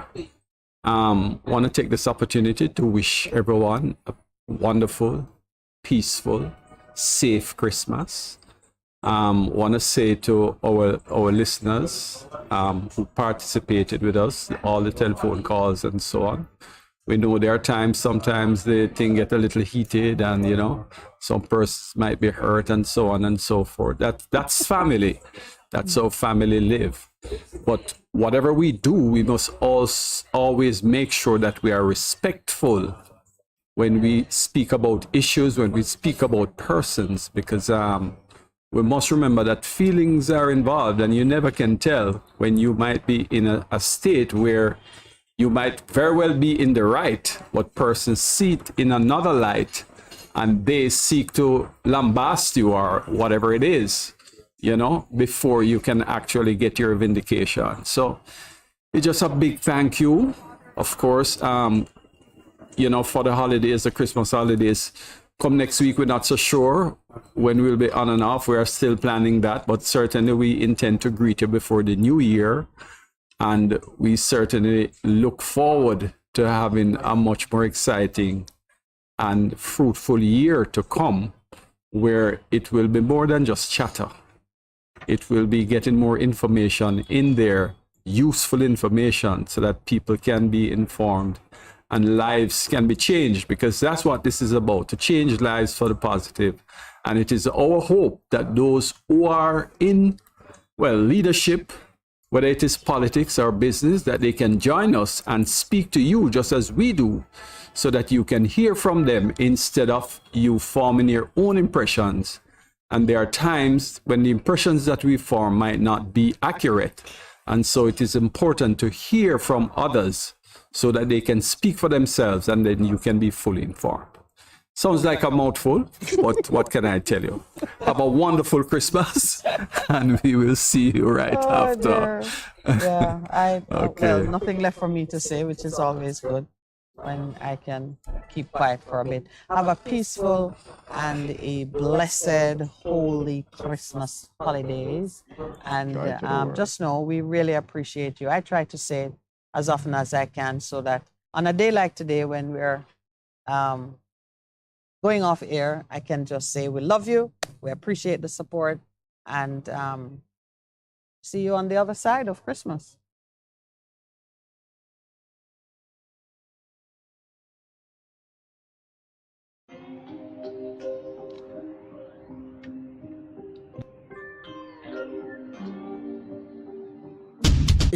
It's good, it's better, but nothing beats. Best There is boy child, Jesus Christ. Christ was born on Christmas Day, and man will live forevermore because of Christmas Day.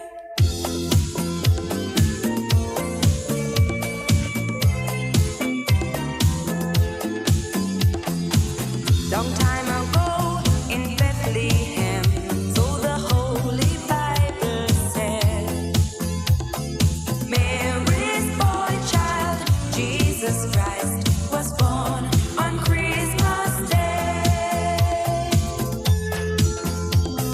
Hark now, hear the angels sing, a king was born today, and man will live forevermore because of Christmas Day. Mary's boy child, Jesus Christ, was born on Christmas Day.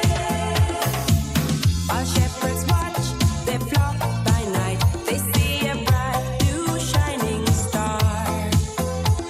They hear a choir sing a song, the music seemed to come from afar.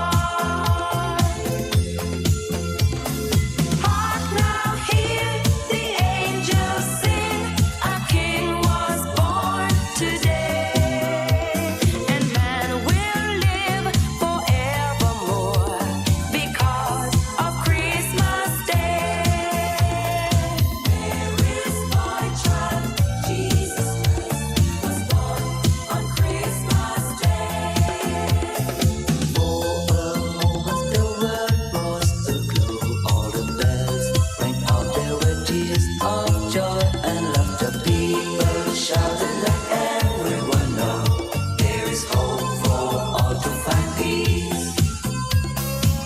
Now Joseph and his wife Mary came to Bethlehem that night. They found no place to bear her child, not a single room was in sight. Hark now, hear the angels sing, a king was born today, and man will live forevermore because of Christmas Day. Mary's boy child, Jesus Christ, was born on Christmas Day. For a moment the world was aglow, all the bells rang out, there were tears of joy and laughter. People shouted, let everyone know there's hope for all to find peace.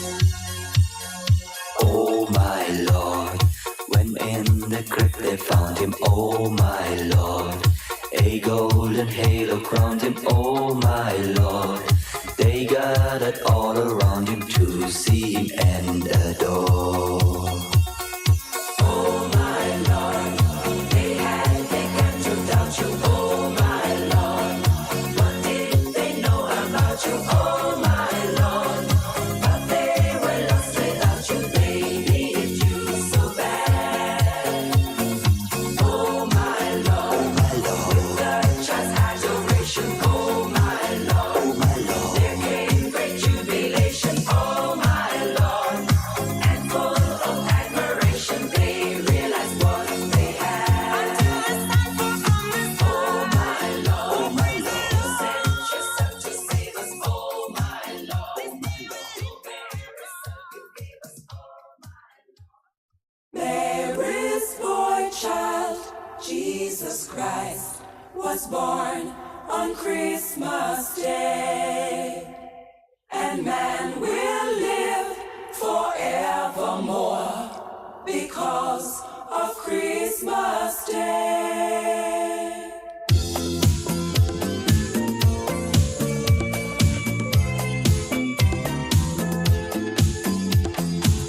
Long time ago in Bethlehem, so the Holy Bible said, Mary's boy child, Jesus Christ, was born on Christmas Day.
tears of joy and laughter. People shouted,